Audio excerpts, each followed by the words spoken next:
Chapter 250. She covered her mouth and asked anxiously with reddened eyes, "I'm sorry, Principal. It's all my fault. Where's Yu? Which hospital is he at? I'll be there right away." "Okay. I'm at Public Hospital number 1. Hurry over. Yu's condition isn't looking good. He has respiratory problems and hasn't woken up yet. Anyway, be careful on the road. I'll take good care of him." Before he could finish, Yun Shishir hurriedly picked up her bag, locked the door, and rushed downstairs. Downstairs, Mu Yaja was about to start the car when he saw Yun Shishir rushing out of the car through the rearview mirror.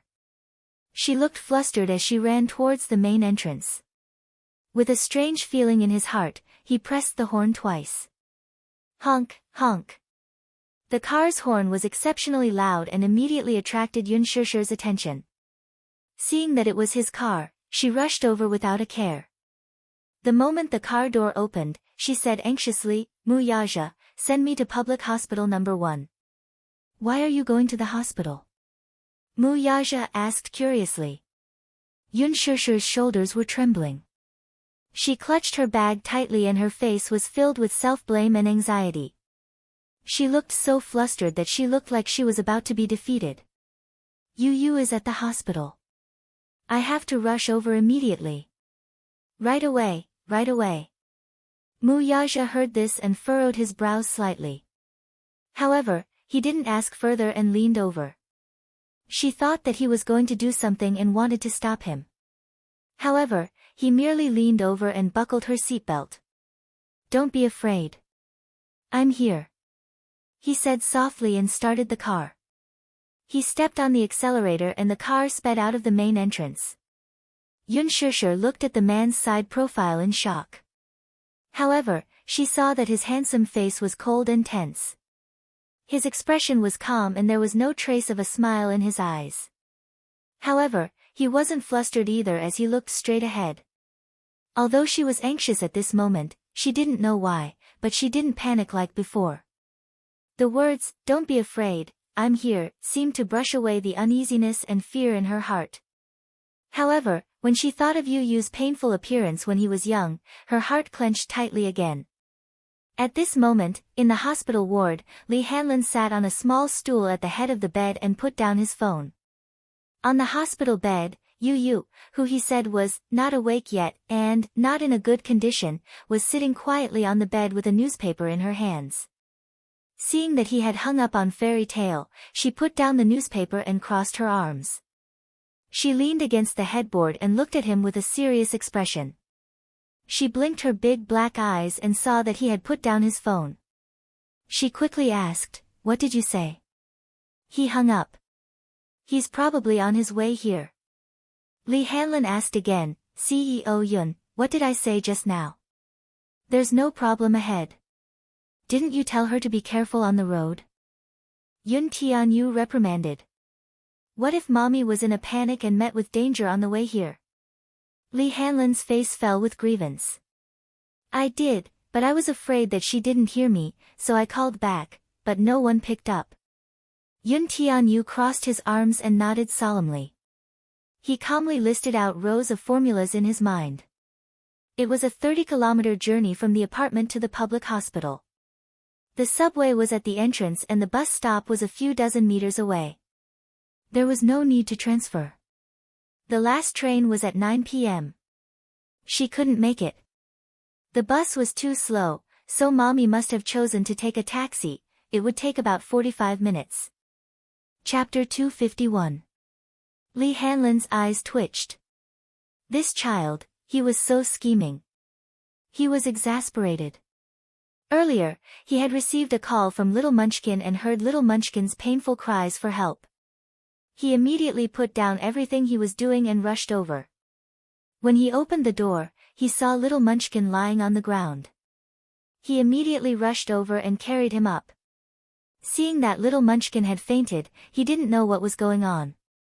He pinched Little Munchkin's philtrum and was about to give him mouth-to-mouth resuscitation when Little Munchkin opened his eyes. As soon as he woke up, he slapped his face to the side. "Disgusting. Just as Li Hanlin was feeling extremely wronged, he saw the little boy leaning weakly in his arms. His breathing was rapid and his face was flushed red. He quickly asked what was going on. He immediately pointed to the medicine box on the cabinet and said, bring it over." Li Hanlin immediately brought the medicine box over. The little boy struggled to find the medicine bottle and took a pill. However, his symptoms did not improve. He hurriedly sent him to the public hospital. After emergency treatment, his condition was finally alleviated. However, his following request left him dumbfounded. "Later, if my mommy calls you, please make my condition sound more serious." Li Hanlin's eyes widened when he heard this. "President Yun, don't you love your mommy the most? Aren't you afraid that she will be worried? Shouldn't she be worried about me?" Yu retorted unhappily. He was speechless. Li Hanlin pondered for a long time. It seemed that his words made sense. "She left me alone at home for a day and a night. Shouldn't she blame herself and reflect on herself? Yes, so, just once will be enough. Let her love me more." As Yu spoke, he lowered his head and gripped the corner of the blanket tightly.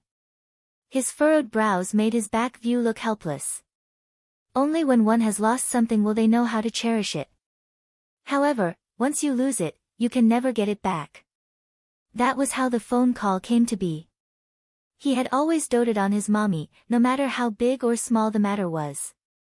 As long as she could take care of herself, he would never ask too much of this stupid mommy. He only asked her to take care of herself so that he would be at ease. However, he realized that sometimes, he would rather be a little more vulnerable and rely on her a little more. Only then would mommy's thoughts be more focused on him. "Oh," Yu nodded and frowned. "I don't think it's serious enough." "What's not good?" "You shouldn't say that." He was silent for a moment, his eyes cold. Suddenly, he said, "You should say that I almost died."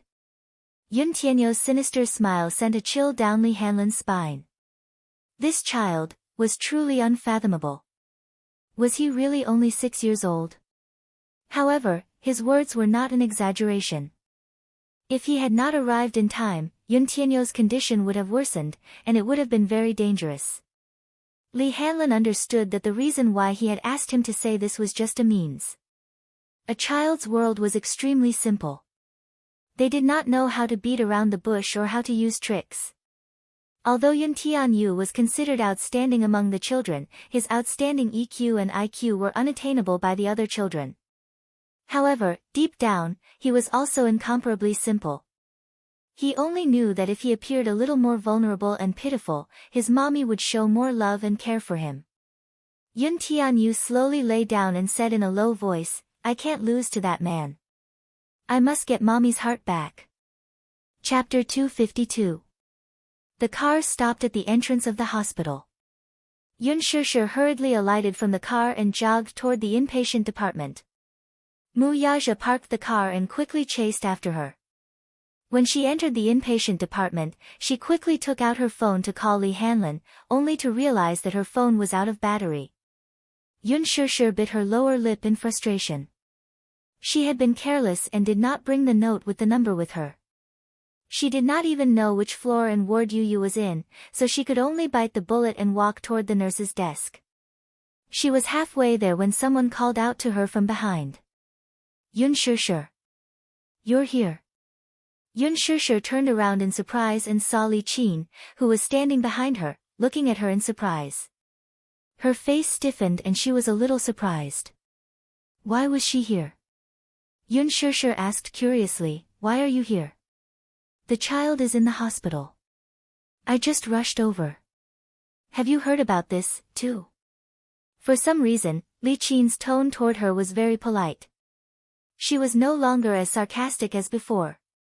With a smile on her face, her tone was very gentle. Li Qin was not like this in the past. Whenever she saw her, she would look mean and speak with a sharp tone. She could not get used to the stark contrast now. The child was injured. Yu? Could it be that Principal Li contacted her father and the rest to inform them to pay the hospital fees? That should be it.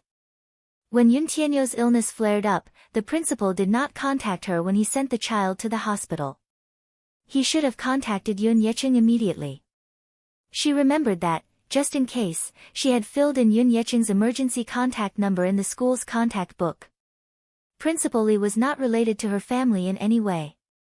When the child was injured, he rushed to the hospital immediately. They were already very grateful. How could they expect him to pay the hospital fees for free? Principal Li must have contacted Yun Yecheng. When he learned that something had happened to Yu Yu, he rushed over and paid the hospital fees for the child. However, Li Qin's attitude made her feel strange. In the past, she had always been annoyed with Yun Tianyu. Why now, did you also just rush over? Yun Shishir asked. Yes, your dad is here too, but he just went to pay the bill. She didn't have much money on her, but she needed money to treat her child's illness. She could only save whatever money she had on her. If it's not enough, we'll think of another way. As Li Qin spoke, her face was filled with sorrow. She and Yun Yecheng had taken out all the savings they had in the bank, but even then, they only had 10,000 yuan in their bank account. Although someone had already paid for Yun Na's medical bills, the doctor said that the money was not enough for further treatment. He wanted them to pay another 20,000 yuan. But where did he get so much money? When Yun Yecheng found out that she had forced Yun Shishir to be a surrogate, he flew into a rage and threatened to divorce her. Divorce? How could this be? What would she do if they got divorced? Where's Yun Na? At this critical juncture, Li Qin was terrified. Divorce? How could this be? In her heart, she knew that her husband was down and out. He was a pauper with no money and could not give her a luxurious life. However, if he were to divorce her now, what should she do? She was used to living the life of a rich lady. She did not have to worry about food and clothing and did not have to do household chores. Even when the Yun family was in dire straits, she rarely did any housework. Most of it was done by Yun Shishir and Yun Yecheng. Chapter 253. Even if they were to get a divorce, it could not be now. Now that Yun Na was in such a predicament, she was still counting on Yun Yecheng to find a way to raise money for her to undergo plastic surgery. It would not be too late to kick him out then, but it could not be now. Besides, she was still counting on Yun Shishir to bear some of the medical bills for them. Hence, when she saw her, her face was full of flattery. Li Qin also thought that Yun Shishir had rushed over to visit after hearing about this matter from Yun Tianyu. She only hoped that the latter would be magnanimous and pay for Yun Na's plastic surgery fees. Yun Shishir, on the other hand, clearly misunderstood. She thought that Li Qin had rushed over to visit Yu Yu out of goodwill and paid for his hospitalization fees. She could not help but sigh inwardly. Sigh. This child is so pitiful. Her voice is hoarse from crying. My heart aches to see her like this. The doctor asked for 20,000 yuan, but your father and I only managed to scrape together less than 10,000 yuan after half a day of hard work. This is a time of worry. Don't worry, I brought the money. Which ward is he in? Yun Shishir asked anxiously when she thought of Yu Yu. You brought the money. That's great.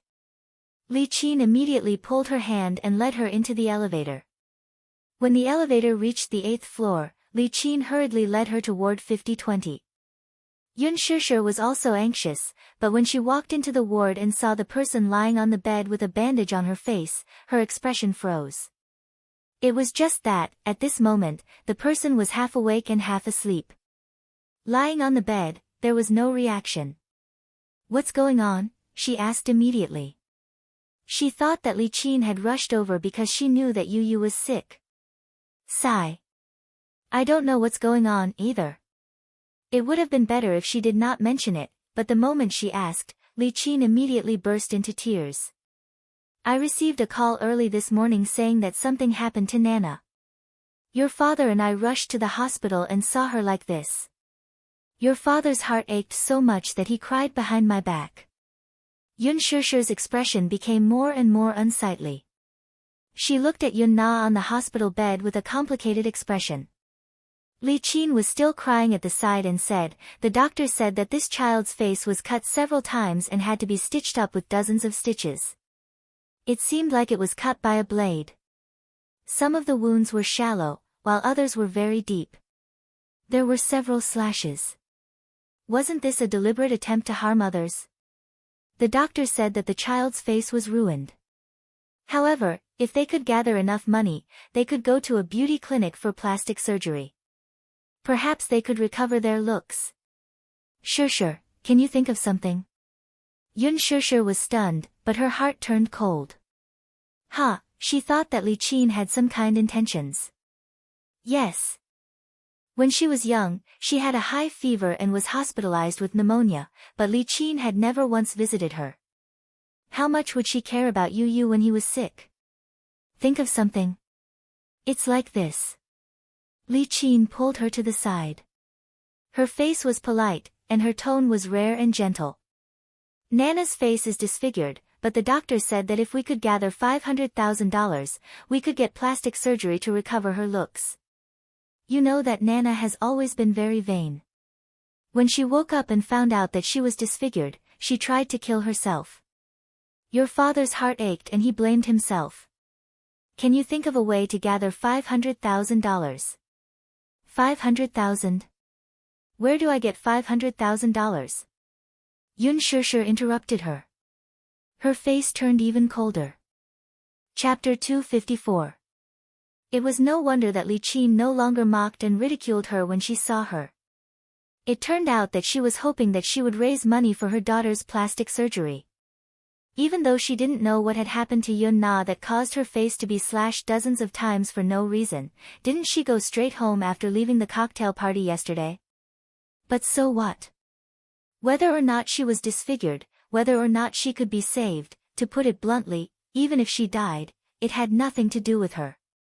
Li Qin usually called her a little b*tch, but once she realized that she still had some value, she would stick to her. Was she trying to squeeze every last bit of value out of her? She wouldn't be foolish again. Sure.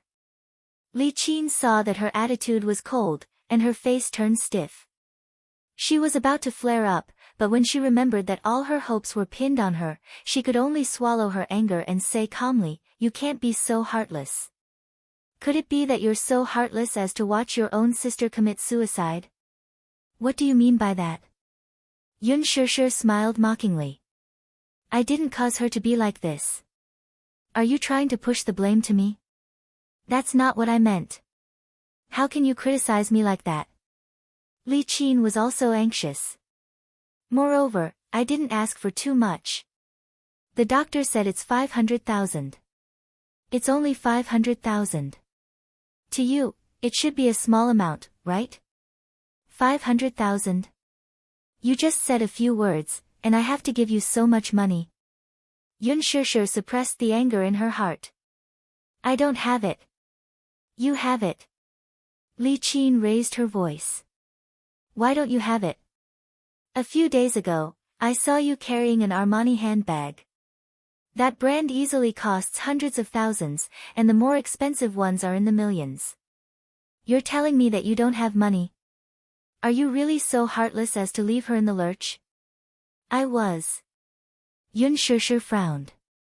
When she heard Li Qin mention the gown, she felt gloomy. She wanted to explain, but on second thought, there was no point in saying so much to her. Hence, she rejected her with one sentence. I don't have money. You're so heartless. In any case, you should at least consider your father's kindness in raising you. Now that your sister is in such a miserable state, can't you do some good and think of a way to save her? Li Qin said bitterly. Suddenly, she said, to be able to afford such expensive clothes, you must have a big boss supporting you outside. As soon as he finished speaking, Yun Sure's face immediately turned pale. She actually said such unpleasant words with such a relaxed expression. There was more than one bed in this ward. The family members of the other patients were also present. They all looked at her curiously. Li Qin's words were straightforward, but her meaning was shallow. She was simply saying that since she could afford to wear Armani, she must have a sugar daddy outside. But with so many people present, she didn't care at all. For a moment, everyone in the ward, including the patients and their family members, stared at her with colored glasses. From time to time, they would point at her, shake their heads, and sigh. When they saw Yun Shishir walk into the ward, they were amazed.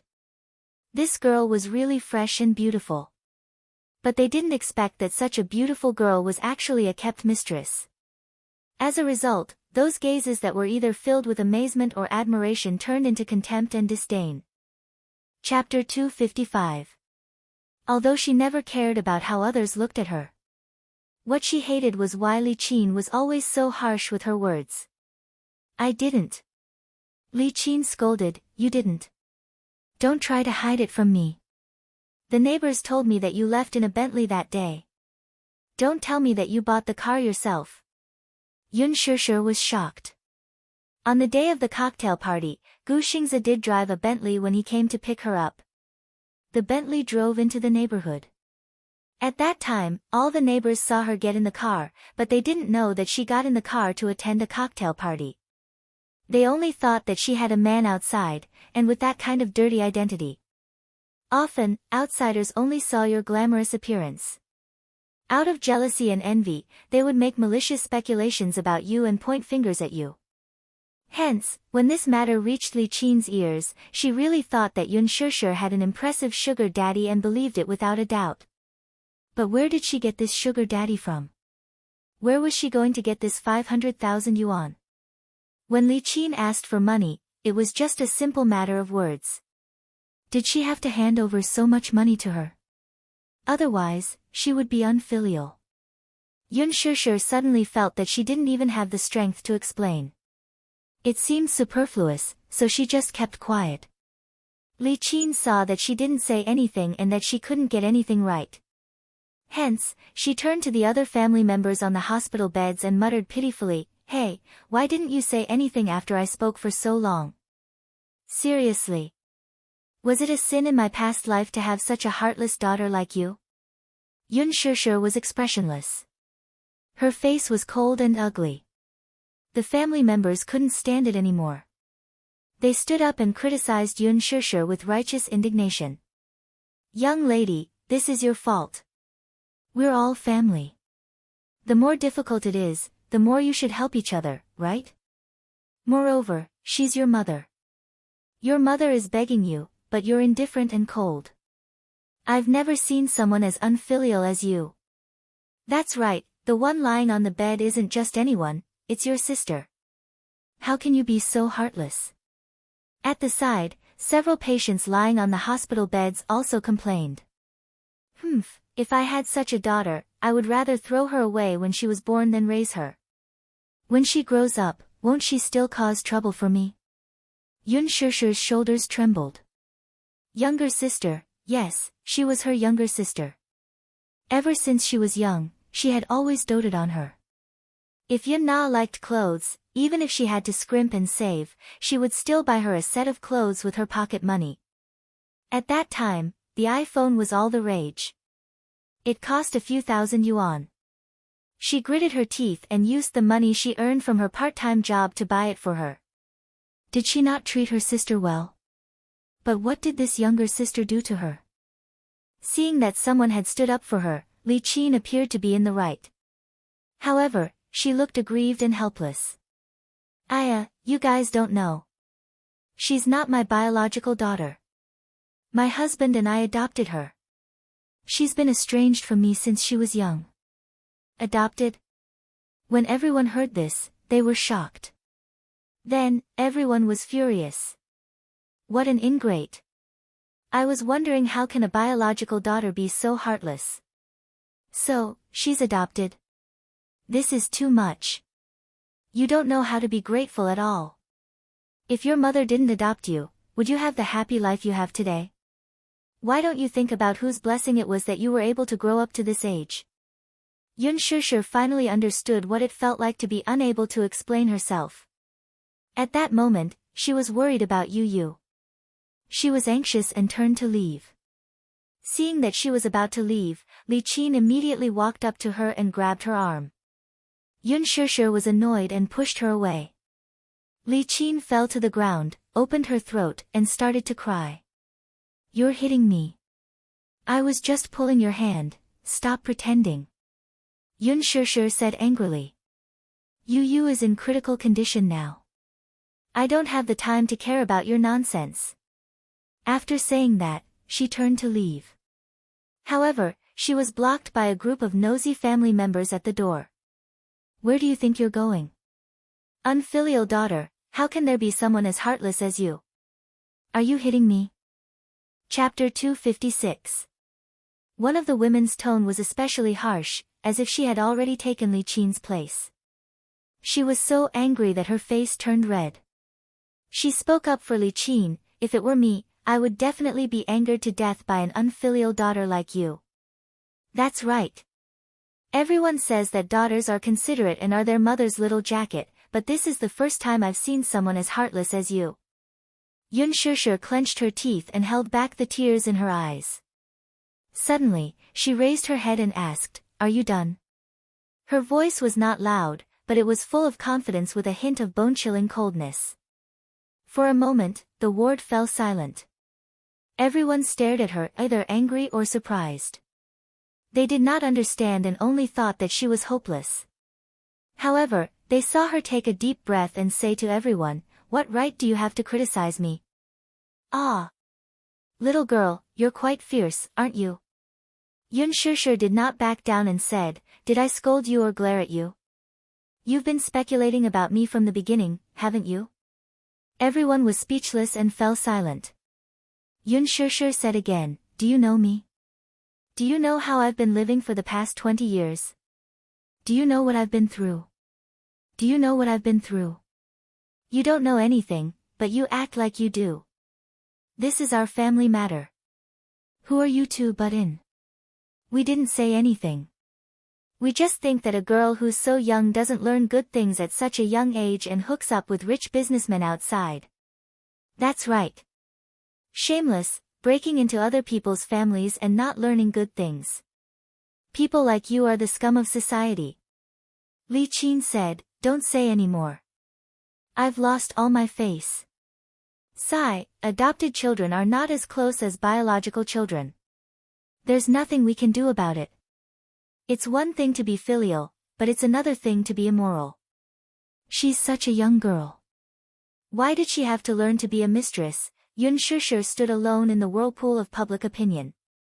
Among the crowd, her back view looked a little lonely. However, just as everyone was condemning her, a man's elegant voice interrupted them. "Mistress?" Everyone turned their heads and saw a slender, mature man leaning against the door with a cold expression. His face was as handsome as a god, but there was a faint displeasure written on it. When Yun Shishir saw him, she couldn't help but feel embarrassed. She lowered her head and looked embarrassed.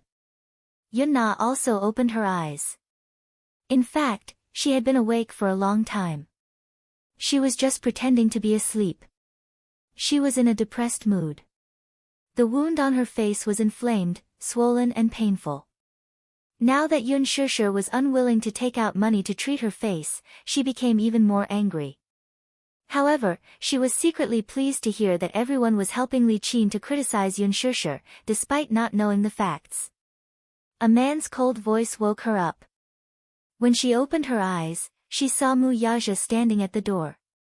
Mu Yaja, the CEO of Mu Group. Why was he here? When Li Qin saw him, she was petrified as if she had been struck by lightning. Yun Na did not recognize him. She had sharp eyes. She did not know who this man in front of her was, but she noticed that this man's facial features were similar to Yun Tianyo's. Although they were similar, it was more than that. That pair of eyes, that high nose bridge, and that good-looking thin lips were exactly the same. Chapter 257. Could he really be the child's biological father? Li Qin was stunned. She scrutinized the handsome man in front of her. Armani's handmade shirt, tailored slim-fit trousers, expensive leather shoes, and an expensive watch on his wrist, unlike those nouveau riche, this man exuded the aura of a true aristocrat. With one look, one could tell that he was from a prestigious family and was either rich or respectable. Li Qin was so shocked that her eyeballs were about to pop out. She knew that Yun Tianyou's biological father was a rich man. Such a generous remuneration was not something an ordinary rich man could afford. However, she did not expect this employer to be so handsome. Moreover, he looked very young, about 25 or 26 years old. Could it be that he was not married yet? If that was the case, then she regretted it a little. If she had known earlier, then back then, would she not have let Yun Shishir off so easily? Li Qin clenched her fists as a flame of jealousy rose in her heart. Back then, Yun Yecheng had a pretentious relationship with the deputy director of a private hospital under Disheng Financial Group due to business reasons. Li Qin used this opportunity to learn from the deputy director that the Mu family was secretly looking for a surrogate mother. Although the conditions were harsh, the remuneration was very generous. Hence, she had an idea about Yun Shishir. At that time, Yun Shishir was only 18 years old. She was as beautiful as a lotus in clear water and was very outstanding.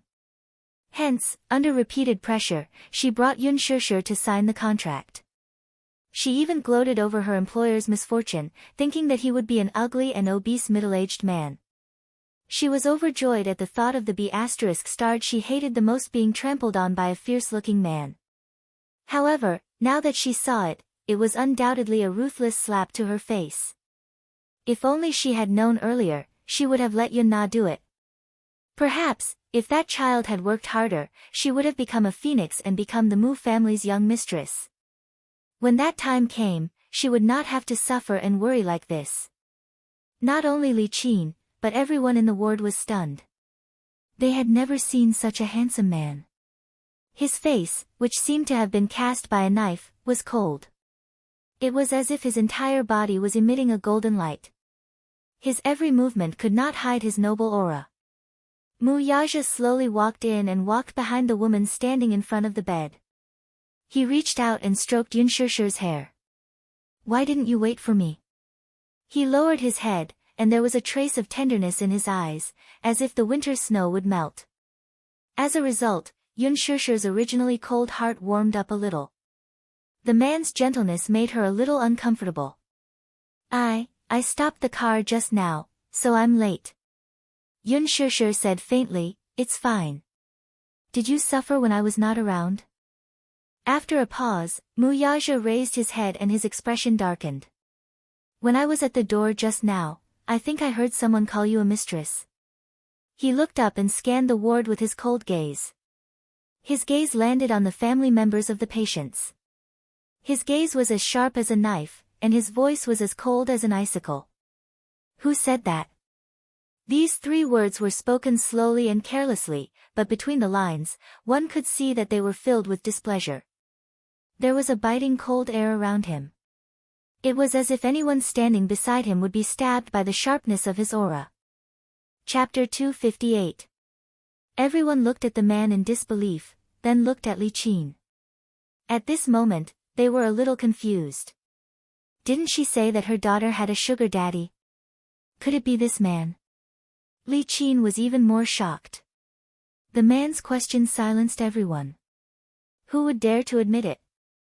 In front of Mu Yaja's powerful aura, everyone lost their earlier righteous indignation and lowered their heads awkwardly to do their own things. "You. How are you related to Shishir?" Li Qin finally mustered up her courage to speak. Yun Shishir frowned in disgust. "Our family." Why did Li Qin's attitude change so abruptly? "Who is she?" Mu Yaja glanced at Li Qin and lowered his head to ask. Yun Shishir obviously did not want to bother with Li Qin's unreasonable tantrum. When the man asked, she only replied, "Adoptive mother." Adoptive mother? The woman who forced her to sign the surrogacy agreement 6 years ago? Mu Yaja looked at her coldly. This woman's heart was truly vicious. If it were not for this agreement, what kind of crooked ideas would she have for Yun Shishir? Damn it! Li Qin was frightened by his cold gaze and took a step back. She was trembling. Why was this man's gaze so scary? It was like a knife, as if he wanted to carve a piece of flesh from her face. What's the matter? Yun Shishir glanced at Yun Na, who was lying on the hospital bed in a daze, and calmly explained, my sister met with an accident, and now, she needs a large sum of money for plastic surgery. Otherwise, her face will be ruined. She's asking me for money. I don't have it, and I can't pay for it. Mu Yaja asked, how much does it cost? Before Yun Shishir could speak, Li Qin immediately said, 1 million. 1 million. Yun Shishir's eyes were tinged with embarrassment. Didn't she just tell her that it was 500,000? Why was it 1 million now? 1 million. Didn't you say 500,000? Why is it 1 million now? Yun Shishir said angrily. Li Qin said awkwardly, Aya, you heard wrong. However, before Yun Shishir could refute, another patient's family member who was originally on Li Qin's side stood up and said, she didn't hear wrong. I also heard you say that it was 500,000 yuan. Now you've changed it to 1 million yuan. Big sis, it's better not to be too greedy. Li Qin said angrily, I don't know which bastard caused my Nana to become like this. Her face is ruined.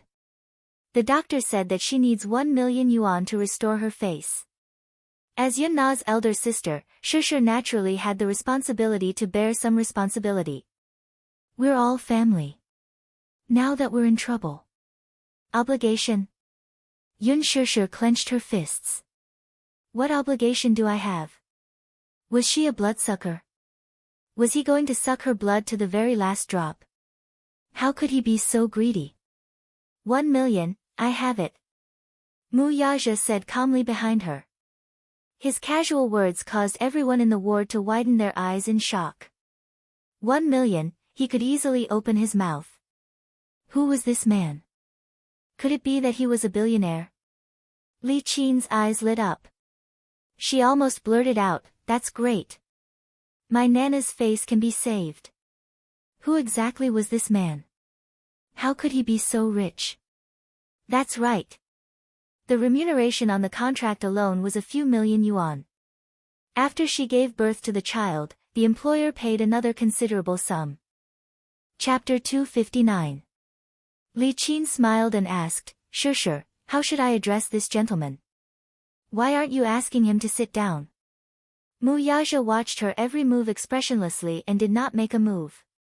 He said that he had the money, but he did not say that he would fork out the money.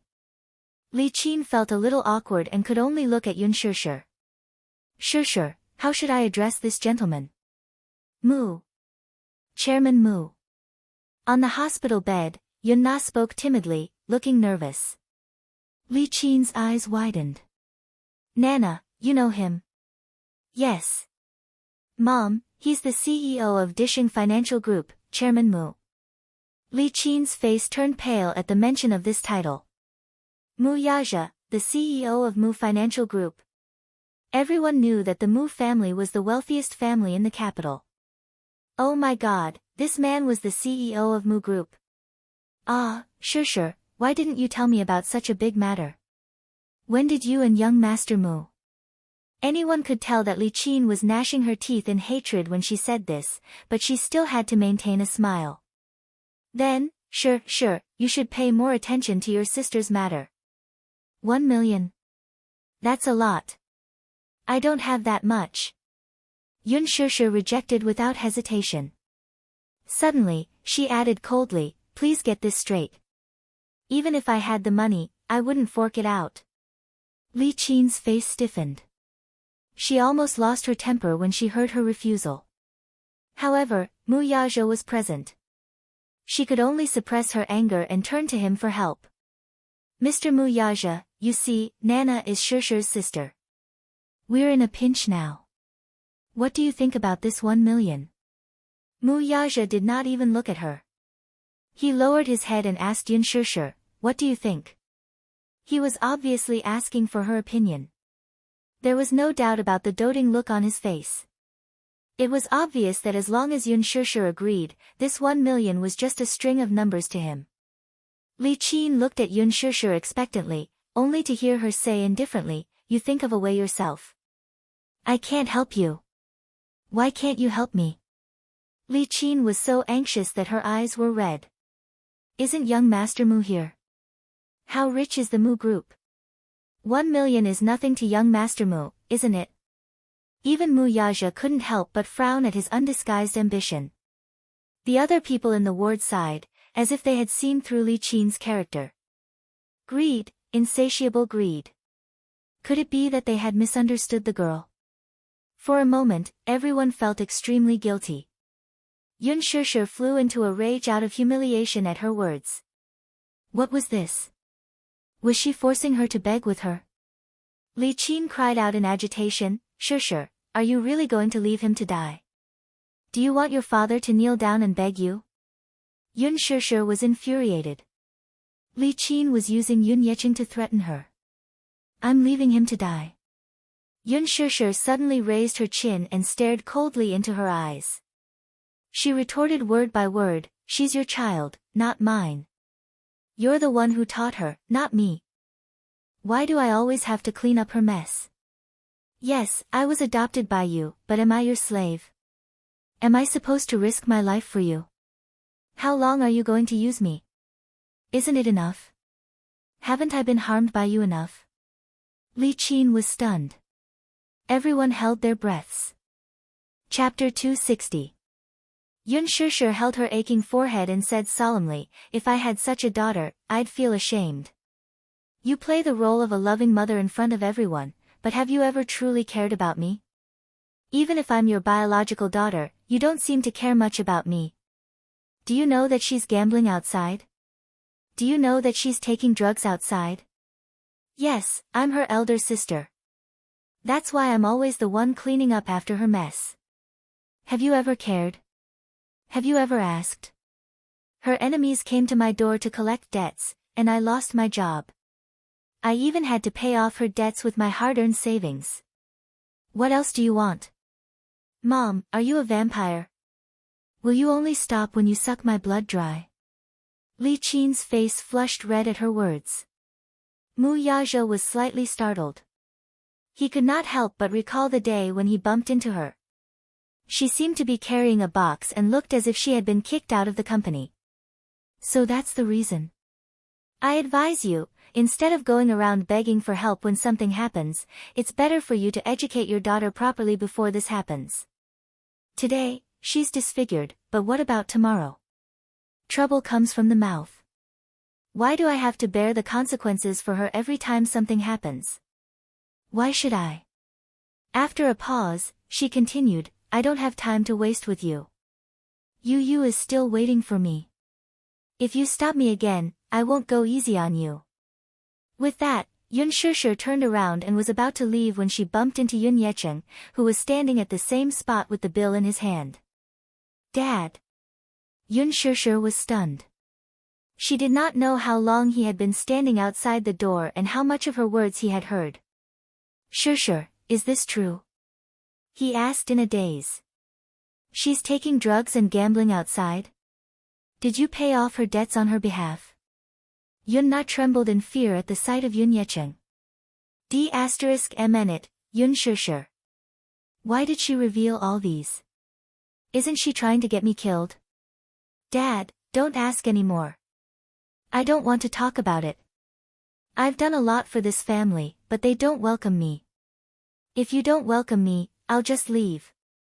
Yun Shishir lowered her head and brushed past him. "I'm sorry. Yu is sick. I'm not in the mood to talk about this." "Is Yu sick?" Yun Yecheng was shocked. Just as he was about to chase after Mu Yaja to clarify the matter, he saw the latter turn around and glare at him coldly. His sharp gaze caused him to stop in his tracks, not daring to step forward. "Mr. Yun, I suggest that you clean up your household affairs first. If you don't deal with it, I don't mind intervening."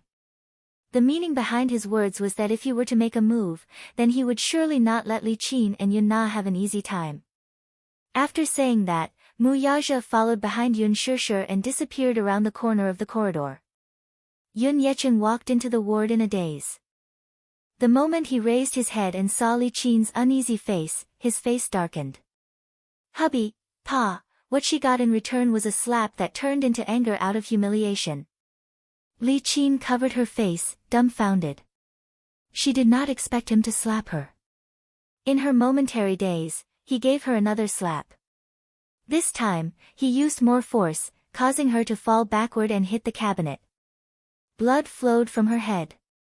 Yun Yecheng did not care that there were other people in the ward. His anger made him lose his rationality. "You disgrace. Don't you think things are messy enough? Are you a beggar? Are you asking for money from others? Why did I marry a wife like you? You're a disgrace to the Yun family." Yun Na was so frightened that she hid in the corner. Chapter 261. Yun Yecheng sat on the stool in a huff. He slammed the bedside table and glared at Yun Na. "Let her go. Isn't she shameless? What's the use of caring about her looks when she's already so embarrassed? Not only is she disfigured, she doesn't even want her face and dignity anymore. She can't live like this anymore." He paused for a moment before saying in a pained voice, "Li Qin, let's get a divorce. Take our daughter and leave. I can't afford to have a wife like you, nor can I afford to raise a daughter like you." There was an eerie silence in the ward. Everyone was stunned. Yun Na was so frightened that she covered her mouth with tears streaming down her face. Li Qin's face cracked when she heard the word divorce. Yu Yu was lying on the bed reading a newspaper. His hearing had always been sharp. He seemed to have heard hurried footsteps coming from the corridor. He immediately threw the newspaper aside, lay back on the bed, and signaled to Li Hanlin with his eyes. Li Hanlin immediately got the hint. The little lad closed his eyes and pretended to be dead. He got up and walked to the door to open it, only to see Yun Shishir and Mu Yaja walking toward him. "CEO. Mu?" Li Hanlin's lips twitched. This wasn't how the script was supposed to go. Why was Mu Yaja here? When Yun Shishir saw him, she quickened her pace and walked to the door of the ward. She looked inside anxiously. The ward was a normal one, but under Li Hanlin's arrangement, there were no other patients. In the spacious ward, Yu Yu lay quietly on the bed next to the wall. His little face was as pale as a sheet of white paper. His lips, in particular, were cracked and dry. His mother's heart ached so much that she felt like tearing it apart when she saw it. Yun Shishir asked worriedly, "Principal, how are you?" "How is Yu Yu?" Li Hanlin pursed his lips and pretended to be worried and reproachful. "Why are you only here now? I've never seen such an irresponsible mother like you. Yu Yu's condition doesn't look too good. The doctor said that this isn't the first time he's had an attack like this." "Yes, it's not the first time I've had a relapse, but it's the first time I've had a relapse in 2 years." Yun Shishir's heart clenched into a ball, and she couldn't help but tear up. Yu Yu was her Achilles heel. When she thought about how Yu Yu had to go through so much pain at such a young age, she wished she could take her child's place and bear this pain. Li Hanlin nodded, pretending to be serious. Yes. If she didn't take good care of her body, the chances of her relapse would only increase. At that time, her condition would worsen and she would have to undergo surgery. But the child is so young. I'm afraid that his body won't be able to take such a big operation. Thank you. Has he not woken up yet? Li Hanlin shook his head regretfully. Although his condition has stabilized, the little guy has not woken up yet. However, you don't have to worry. The doctor said that the condition is under control.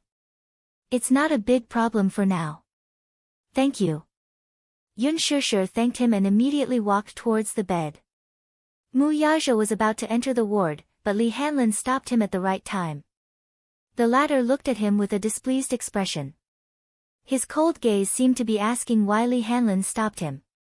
Li Hanlin was shocked by his sharp gaze, but he immediately said, "You can't go in." Mu Yaja frowned slightly. He raised his hand and swatted Li Hanlin's arm away. Then, he slowly walked into the ward. Li Hanlin, who was standing at the door, was obviously shocked. Chapter 262. Yun Shishir sat on the edge of the bed anxiously.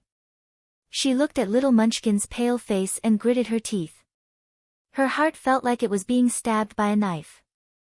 She reached out and caressed Yu's face, but all she felt was coldness.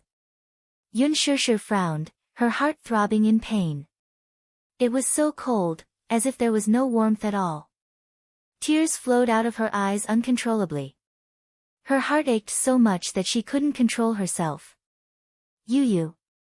She called out his nickname softly, but her voice was as soft as a mosquito, for fear of waking him up. Mu Yaja stood behind Yun Shishir and looked at little Munchkin on the bed.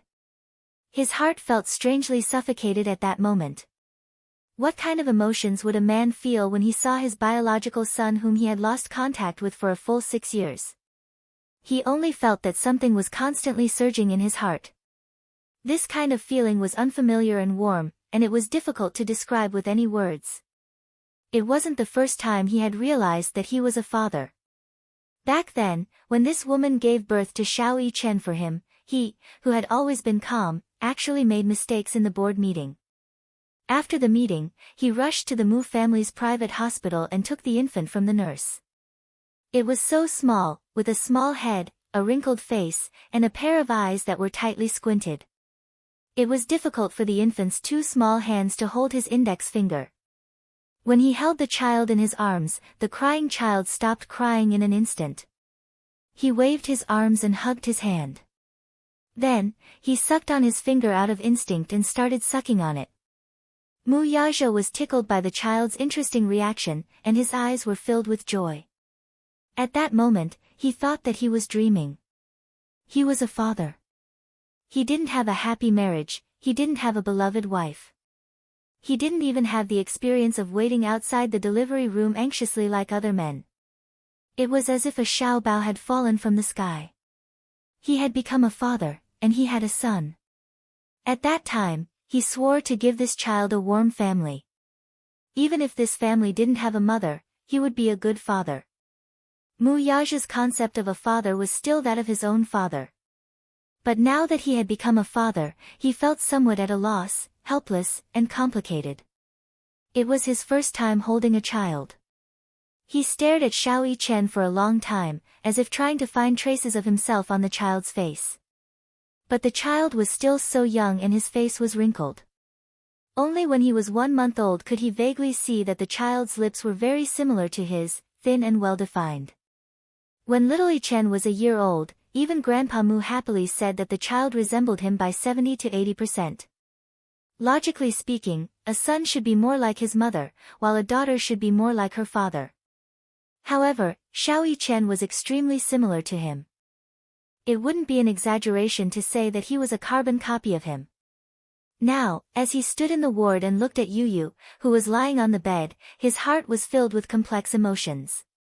Compared to 6 years ago, when he carefully carried a crying little Yichen in his arms, his feelings were even more complicated. When the pregnancy report came out that Yun Shishir was pregnant with identical twins, Grandpa Mu was very happy.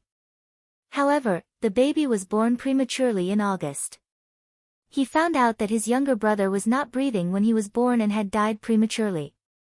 He didn't even see the child with his own eyes, but he knew that the hospital had already taken care of the child's funeral.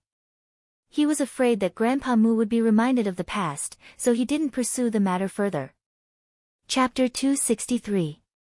Before he had met this child, especially when this child, whom he had never met before, had asked him to stay away from his mommy through the phone, he had only found it amusing. How capable could a child be? He had coldly warned him not to bully his mommy again, or else he would be irreconcilable with him. At that time, he had only admired this child. He was arrogant, courageous, and had inherited his bloodline of decisiveness. Even his tone was 100% similar to his. However, when he saw this child with his own eyes, his heart ached. This child and Xiao Yichen were twins. He could not help but sigh at the divine and miraculous nature of the Creator. Unlike other twins, this child's facial features and face were exactly the same. If the two of them wore the same clothes and stood next to each other without any expression, he would not even be able to tell who was who. However, upon closer inspection, there were some subtle differences. Xiao Yichen's eyes were more like his. They were deep and ethereal, with long and narrow eyes. His eyelashes were thick like the feathers of a phoenix, and his nose bridge was high and straight. The tip of his nose was upturned, forming an arrogant arc. However, the casual gentleness between his eyebrows reminded him of Yun Shishir. His small mouth, the outline of his face, and the color of his lips were like hers. Yu Yu's eyes, on the other hand, were a little more like hers. The black and white were distinct. His jet-black pupils were watery, as if they were hiding a beautiful starry night. They were like pitch-black and translucent agate stones. His nose bridge was high and straight like his, while his lips were pink and tender, moist, and glossy like hers. Xiao Yichen had always been well-developed, and his height had shot up very quickly. Although he was only 6 years old, when he stood next to him, he was as tall as his waist. His delicate face was rosy and healthy, and his cheeks were chubby with a little baby fat. He could not help but want to kiss them. On the other hand, Yu Yu was a little on the skinny side. Yun Shishir had always been very attentive when it came to nutrition, but perhaps the child did not absorb it well, for his height could keep up with his growth, but there was not much meat on his body. He was thin and small. Although he was about the same height as little Yichen, at a glance, his wrist was so thin that he could easily hold it with 2 fingers. Yu Yu, Yun Shishir called out to him. Yu Yu opened his eyes slightly. Seeing that he was awake, Yun Shishir was both surprised and happy. She hugged him and said sympathetically, Yu Yu, you're awake. Mommy is late. I'm sorry. Yu Yu's delicate little face cringed slightly, and he pouted. His watery eyes were filled with tears of grievance.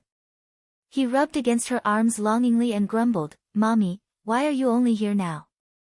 Yu Yu has been waiting for you for a long time. Yu Yu thought that Mommy didn't want Yu Yu anymore, sob.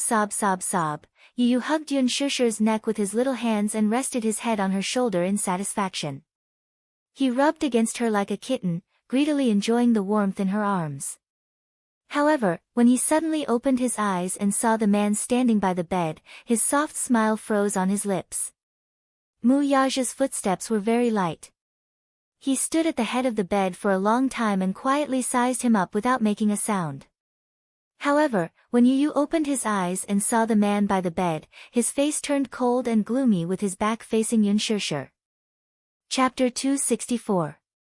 It's him. Why is he here?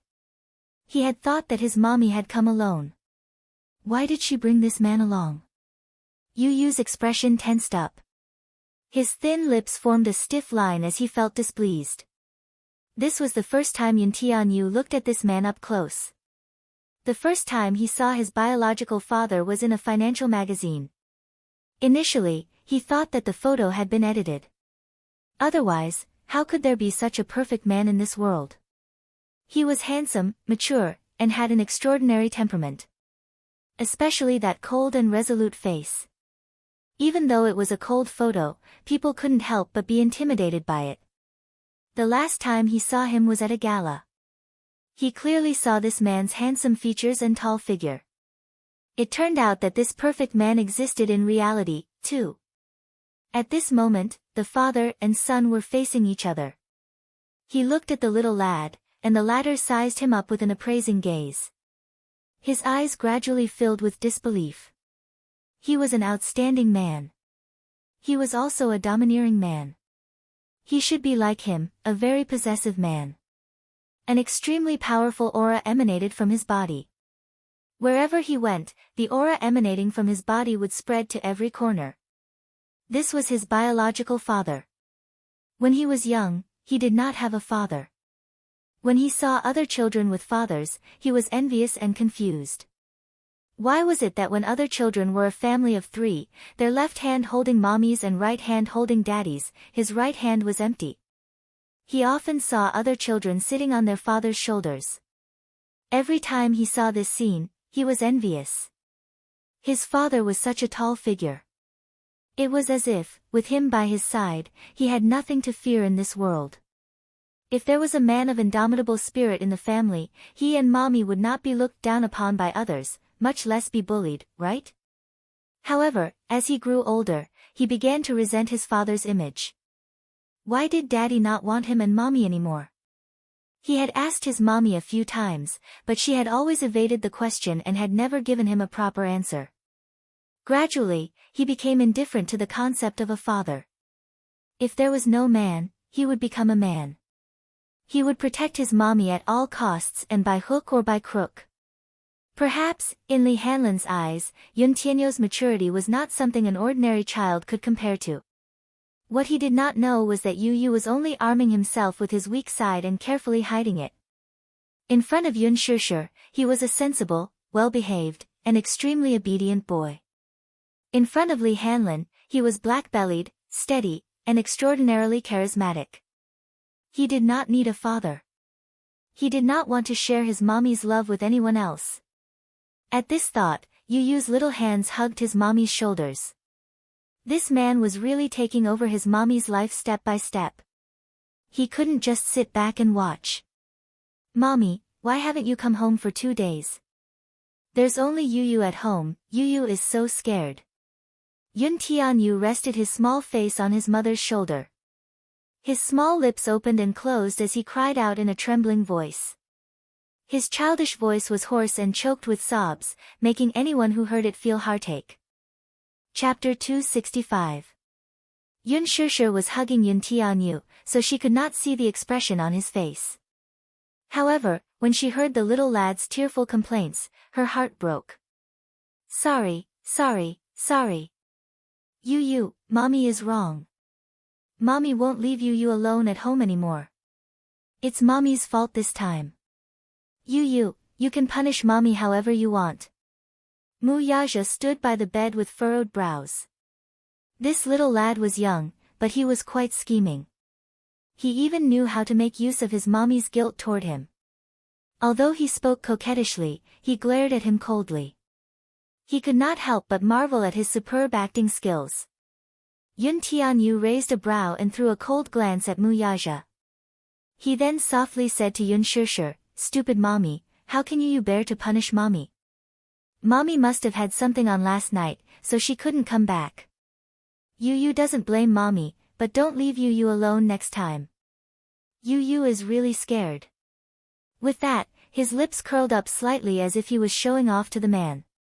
He then coquettishly said, "Mommy, if I must punish you, then I'll punish you by making you accompany Yu Yu to bed every night and telling Yu Yu stories. Okay. Pinky promise, you can't go back on your words."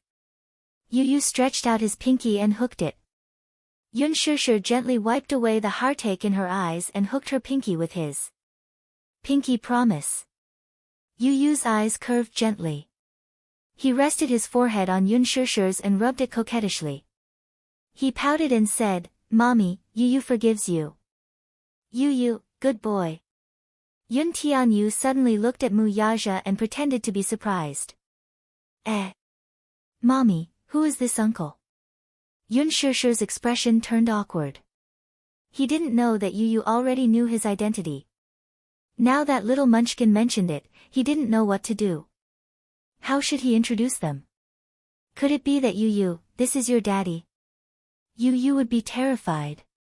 For 6 years, he had never mentioned anything about his biological father in front of the child. Now that he was suddenly told that he had a father, it was naturally difficult for him to accept.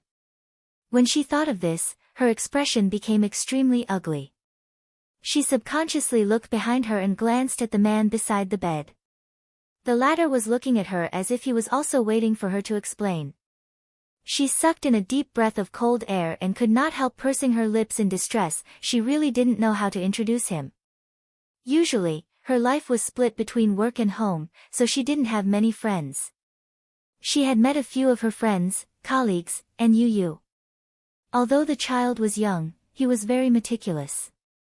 While she was hesitating, Li Hanlin suddenly coughed lightly and secretly signaled Yu Yu with his eyes. Mu Yaja turned to look at him. He immediately retracted his gaze and looked down. At the side, Yun Shishir suddenly reacted and explained with a smile, You, this is Mommy's university professor.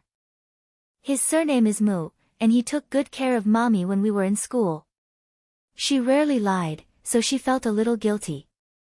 After Yun Shishir introduced him, she secretly looked at the man's expression. Mu Yaja still had a gentle smile on his face. He didn't deny it, nor did he reveal any other emotions. However, when he looked at her from the corner of his eyes, there was a hidden meaning in them that she couldn't fathom. Li Hanlin snickered at the side. Chapter 266. Yun Tianyo's expression did not reveal any surprise, but his eyebrows twitched subtly. Li Hanlin snickered at the side. This mother-son pair was really something. The son lied to his mother that his personal assistant was the kindergarten principal, while the mother lied to her son that the child's biological father was a university professor. The father-son pair was really something. They knew each other's identity, and the only one who was kept in the dark was Yun Shishir. Yun Shishir would never have guessed that the little rascal would be unaware of Mu Yaja's identity. Did she really think that Yun Tianyu was a 6-year-old child? Li Hanlin's lips twitched at the thought of this. Ahem. All right.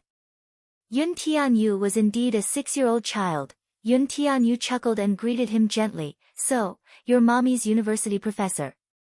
You look really young, though. About 27 or 28. There was a gentle smile on her face, but her eyes were fixed on the man, and there was a faint taste of gnashing teeth. Mu Yaja chuckled. The little lad's eyes were really sharp. He could tell his age at a glance. Thus, he stretched out his slender hand and held the little fellow's little hand. The man's hand was broad and warm, fair and smooth, and his fingers were long and slender. The little lad's hand, however, was slightly cold. Although it was chubby, it was slightly pale. Due to Yun Shishir's presence, Yun Tianyu could not shake off his hand. He could only put on a fake smile, feeling extremely awkward inside. Mu Yaja smiled and held his hand. He said lightly, Little Yu, you can call me Uncle Mu. His voice was mellow and charming. Like aged wine, it was easy to get intoxicated. Yun Shishir was a little surprised. She did not expect this man to go along with her lie. His expression was so natural, as if he were really her university professor. Yun Tianyu smiled unnaturally. Uncle Mu, you must be very busy. Thank you so much for coming to see me so late. Mommy was taken care of by you in university. I must have caused you a lot of trouble, right? Mu Yaja raised his eyes and looked deeply at Yun Shishir. He chuckled and said, No. Your mommy is usually very obedient. For some reason, when he said this, there was a deeper meaning behind it. Yun Shishir turned her face away unnaturally, and the corners of her lips were a little stiff. Just as they were exchanging pleasantries, someone knocked on the door respectfully. Shortly after, a man in a suit led a few of Yun Tianyo's attending doctors in. Yun Shishir was a little surprised. She recognized this man. This man in a suit was the director of this hospital, Meng Qingyang. But why was he here? While he was in doubt, he saw Meng Qingyang walk to Mu Yaja's side with a respectful and warm smile. He had just received news that the young master of the Mu family, the young CEO of the Mu group, had appeared in his hospital. He had rushed over immediately. Although he did not know why he was suddenly here, this was a big deal. One must know that even if the sky were to collapse, this distinguished person must not be neglected. Of course, he must be treated well. One must know that in the future, he still had to rely on this big shot. Chapter 267. Meng Qingyang was dumbfounded by his words. Student? Father? Meng Qingyang glanced at Yun Shishir, who was standing at the side with a stupefied expression. He pondered for a moment, and although he did not quite understand what was going on, he knew how to judge the situation. Thus, he cooperated and said, Hello, Mr. Mu. As he spoke, he sized up the beautiful woman standing at the side. For a moment, he could not figure out her identity. She looked quite obedient. Judging from her attire, she did not look like a student, but her appearance was still young and her face was unbelievably beautiful. As he thought of this, he hummed politely in agreement with his remark. Is this Mr. Mu's student? One look and I can tell that she's a talented woman. Yun Shishir exchanged pleasantries with an embarrassed look on her face. The corner of Li Hanlin's mouth twitched. Everyone in the room, be it old or young, male or female, was acting. Were they all good at acting? Mu Yaja surveyed the ward. Narrowing his eyes, he slowly said, this ward seems a little shabby. It's not suitable for the patient to recuperate. As soon as his cold voice fell, Meng Qingyang broke out in a cold sweat. He smiled apologetically and nodded his head repeatedly. He then turned to reprimand the attending doctor. Indeed, this ward was too shabby, but it could not be helped. Li Hanlin originally wanted to arrange a VIP ward for Yun Tianyu, but the latter was worried that his mother would be suspicious, so he arranged for the most ordinary ward. Thus, Li Hanlin paid for the ordinary ward. Meng Qingyang broke out in a cold sweat, and so did the attending doctor beside him. Before this, how could he have expected that the patient in this ward would be related to such a big shot? If he had known earlier, not to mention the ICU ward, even the only VIP ward in the inpatient department would be vacated for him. Yes, I'll change this child's ward to the VIP ward right away. Yun Shishir stared at them with her mouth agape. In her memory, this attending doctor was quite unreasonable and treated people coldly. In short, she did not have a good impression of him. However, when they saw the hospital director and several attending doctors beside him, who were usually serious in speech and manner, bowing in front of Mu Yaja, they could not help but secretly click their tongues. After exchanging some pleasantries, Meng Qingyang walked out of the ward. Meng Qingyang's eyebrows relaxed and his face relaxed. He secretly heaved a sigh of relief. After walking a little further, he turned around and asked Xiao Rui behind him, Xiao Rui, let me ask you, who is the patient in that ward? Background? Xiao Rui was confused. Nothing special. He's just an ordinary patient. Take special care of him in the future. Vacate that intensive care unit and let him stay there. Send me the best specialist and nutritionist. There can't be the slightest bit of negligence. Then, he instructed meticulously, if the patient has any requests, as long as they are not too demanding, try your best to satisfy them. Why? Zhao Rui was puzzled. Meng Qingyang asked, do you know who the man sitting by the bed in the ward is? Zhao Rui shook his head in confusion. Ha! Anyway, he has a big background. Not to mention you, even I have to look at his face for a living. Chapter 268. Just thinking about it scared him. Anyway, Meng Qingyang left with a peace of mind after giving him detailed instructions. Zhao Rui did not know the inside story, but as a doctor, his duty was to take care of people's problems. This was his job, so he would not neglect it. After sitting in the ward for a while, Yu suddenly looked up at Yun Shishir and said coquettishly, Mommy, Yu is hungry. It's empty. Is it growling? As he spoke, he pouted and silently flattened his little belly. His pair of innocent eyes blinked at her, looking very aggrieved. Yun Shishir immediately asked gently, Yu, what do you want to eat? Mommy will go to the supermarket to buy it for you. There were many 24-hour convenience stores and cake shops near the hospital. It was very convenient to cross the road. But it's so late. Yu is really worried. Suddenly, his eyes lit up.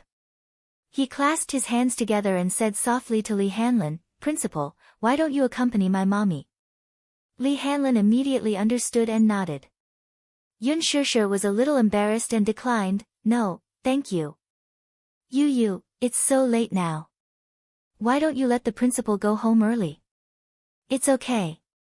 The principal has always been very kind. Mommy, you're so weak. What if a bad uncle kidnaps you in the middle of the night? Principal Li is very powerful. He can protect you. Yeah, it's not too late anyway. I'll accompany you to buy things, send you upstairs, and go home. Don't worry about it. I like Yu very much. I already treat him as my own son. As soon as Li Hanlin finished speaking, he suddenly felt the sharp gaze of the man beside him, which was as sharp as a knife, on his face. Mu Yaja looked up and fixed his cold eyes on him. There was a hint of displeasure in his expression. It was as if he was questioning his words. Treat him as your own son. If looks could kill, he would have been cut into pieces. Li Hanlin took out a handkerchief and wiped off the cold sweat on his forehead. This father and son were so alike. The little one's aura was already intimidating enough, the bigger one's legs would turn to jelly with just one look. At that moment, the atmosphere in the ward was a little strange. Mu Yaja, Little Munchkin, and Li Hanlin exchanged glances. Yun Shishir did not notice anything unusual about the three of them. She only thanked Li Hanlin gratefully. Thank you, Principal. I still don't know how to thank you for this matter. It's so late, let me treat you to a cup of coffee. The two of them were about to leave, but before they could step out of the ward, she felt a tug on her arm and was pulled back. Mu Yaja had one hand in his belt. He leaned over slightly and whispered in her ear, come back soon, okay? I don't like you being with other men, Mu Yaja breathed into her ear with a devilish smile, but there was a hint of warning in his eyes. Yun Shishir's face turned red from his domineering and ambiguous words. She glared at him with her clear eyes, wanting to say something. Who are you to control me? Isn't it my freedom to be with whoever I want? Little mouth, you're quite fierce, huh? Mu Yaja was displeased. He gently bit her lip, not caring that they were in front of Li Hanlin. Li Hanlin stood at the side, not knowing where to look. Chapter 269. Fooling around? How is this fooling around? Yun Shishir lowered her voice. Don't be naughty in front of the child. Mu Yaja's lips curled into a devilish smile, but he did not heed her advice. As if deliberately going against her, he kissed her on the lips again. Li Hanlin was caught off guard by the public display of affection. He didn't even have a chance to dodge. His mouth was stuffed with a bulging bag of dog food. He only felt that he was so redundant standing there and couldn't wait to escape. Yun Tianyu, who was sitting on the bed, was stunned by the man's abrupt action. From his angle, he couldn't see what the man was doing. He could only see that he was lowering his body, and his well-proportioned body almost blocked his line of sight. He could only vaguely see that his mommy's face was flushed with an ambiguous blush. At that moment, something seemed to explode in his head. He angrily grabbed the pillow and punched it. Still, he could not help but ask with a fake smile, Mommy? What are you and Uncle Mu doing? Yun Shishir awkwardly pushed Mu Yaja away at once. The man's face did not show any signs of unnaturalness. He raised a finger and slowly said, Shoo. I'm whispering to your mommy. The devilish smile on his face was obviously a blatant provocation to him. Yun Tianyo's lips curled into a smile, but the expression in his eyes had long been distorted beyond recognition. The corner of the blanket in his hand was also crumpled into a ball from his ravaging. Yun Shishir, who was standing at the side, felt even more awkward. Whispering. This man is really... Yun Shishir suppressed her anger and smilingly said to her son, Mommy will go buy bread for you now. You must be good and not run around in bed. With that, she warned Mu Yaja, Professor Mu, please take care of my Yu. I'll be back soon. With that, Yun Shishir and Li Hanlin left the room. Just as the door to the ward closed, the father and son faced each other in the room. Yun Tianyo's smiling face turned cold all of a sudden. The gentle and doting smile on the little lad's face when he looked at Yun Shishir earlier had long since disappeared. Mu Yaja looked at his serious expression. For a moment, he seemed to see his younger self in him. She was always cold and emotionless. She was always in a defensive posture, completely sealing herself in her own world. She had never opened her heart to anyone. Yun Tianyu looked at him coldly. His eyes were filled with vigilance, scrutiny, and indifference. Mu Yaja couldn't help but smile. He couldn't help but walk forward and sit beside the bed. Facing him sideways, he slowly reached out his hand and gently stroked his cold cheek. Yun Tianyo's face froze as his body stiffened. Almost subconsciously, he raised his hand and slapped the man's hand away. "Don't touch me." His words were cold and emotionless. There was only indifference. Thinking of his provocative behavior in front of him, he was filled with displeasure. Mu Yaja raised a brow in surprise. This little bun seemed to be full of hostility toward him. When Yun Shishir was around, he could still put on a smile to deal with him. When Yun Shishir was not around, the little bun could not even be bothered to put on a pretense in front of him. He suddenly felt that this little bun had inherited some aspects from his mommy. Chapter 270. He raised his eyes and stared coldly at Mu Yaja. Expressionlessly, he flipped the blanket aside and got off the bed. He slowly walked to the window, leaned against the wall, and crossed his arms. "Why are you here? Shouldn't you be at home accompanying your fiancé at this time? You're always pestering my mommy, it's so annoying." The moment he opened his mouth, the first word was full of thorns. It pierced through him so coldly that it was painful. Mu Yaja was not at all surprised by his indifferent and cold tone. This child was too sensitive. He carefully hid his most vulnerable side. Mu Yaja saw him leaning against the wall as if the huge wall was his only support at this moment. "Are you very pleased with yourself?" Mu Yaja looked at him with a raised brow.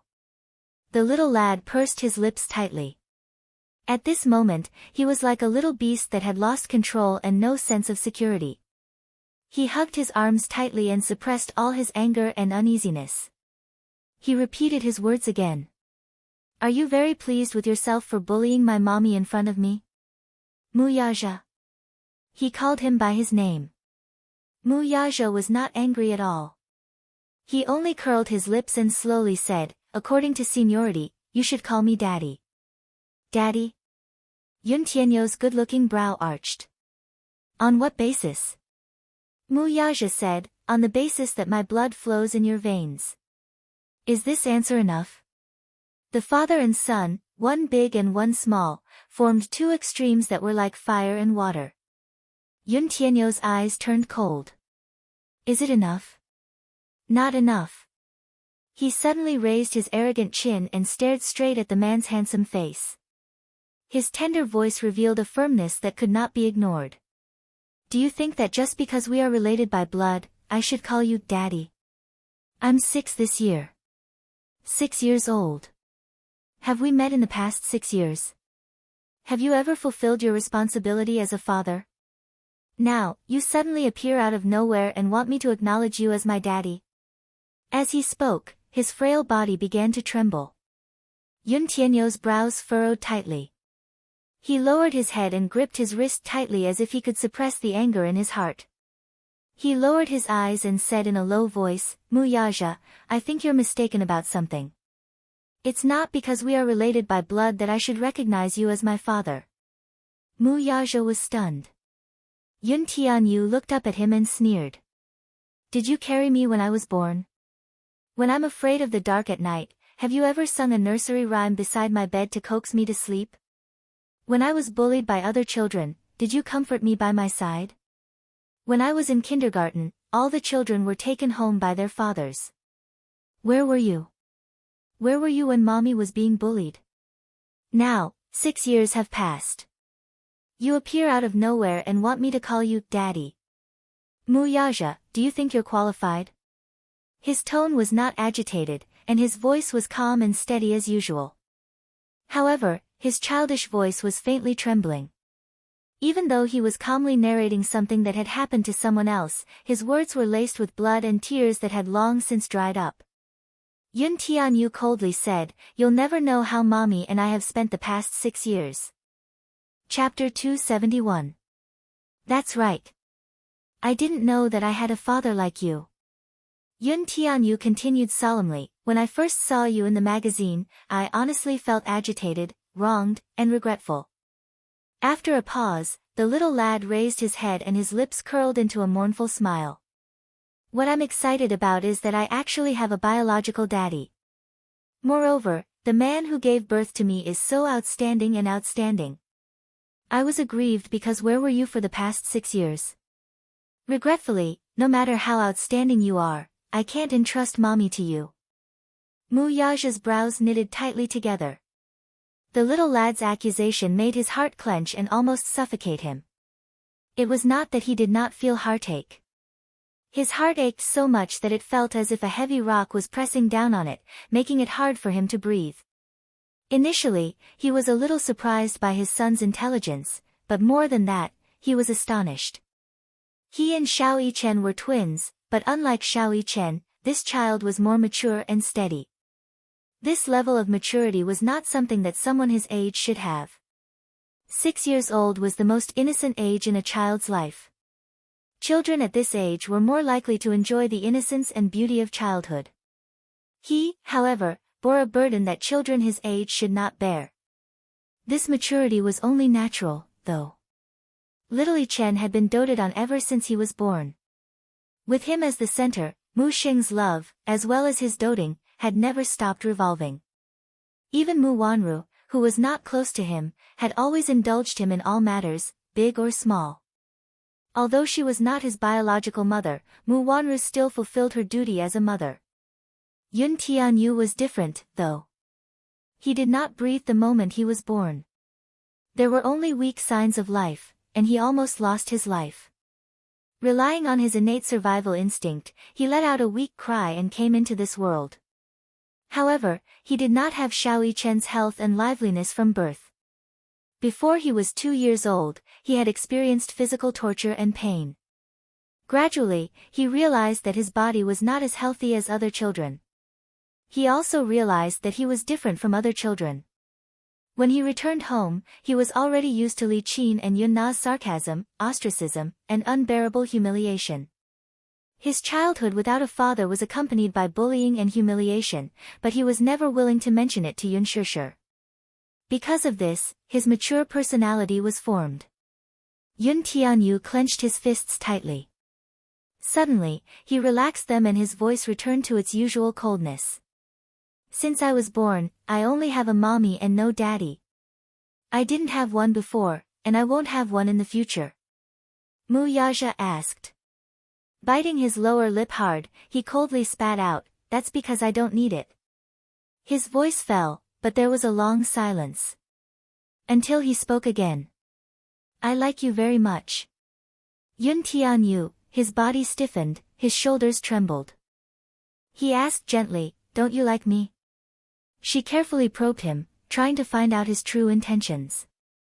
Yun suddenly, "Yun st I like you a lot." These 5 words seemed to have some irresistible magic. In an instant, his uneasy heart calmed down, and his face flushed with shyness. Chapter 272. I don't need you to like me. It's enough that mommy likes me.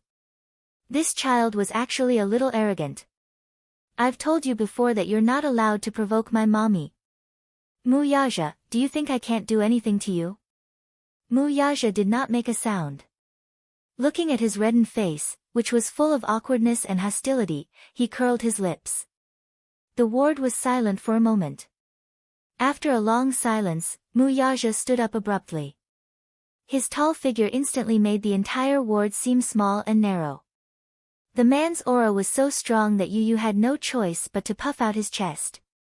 Alas, it was to no avail that his aura was completely suppressed in front of the man. The father and son stood facing each other.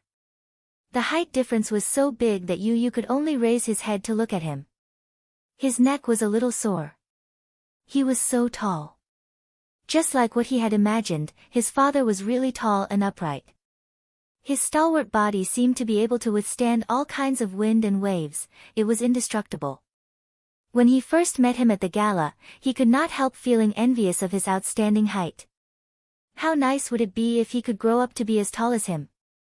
However, now that this man was standing before him, he realized that he was more handsome than he had imagined. It was not that he did not feel envious. Yun Tianyu muttered inwardly, "He is so tall, can't he squat down?" He raised his head to look at him. His height alone was enough to suppress him. As if telepathy between father and son, Muyaja seemed to have guessed his thoughts. He walked forward and half-squatted in front of him. Yun Tianyu was startled. This man was friendlier than he had imagined. Yun Tianyu. Muyaja calmly gazed at his face. His large palm gently caressed his cheek.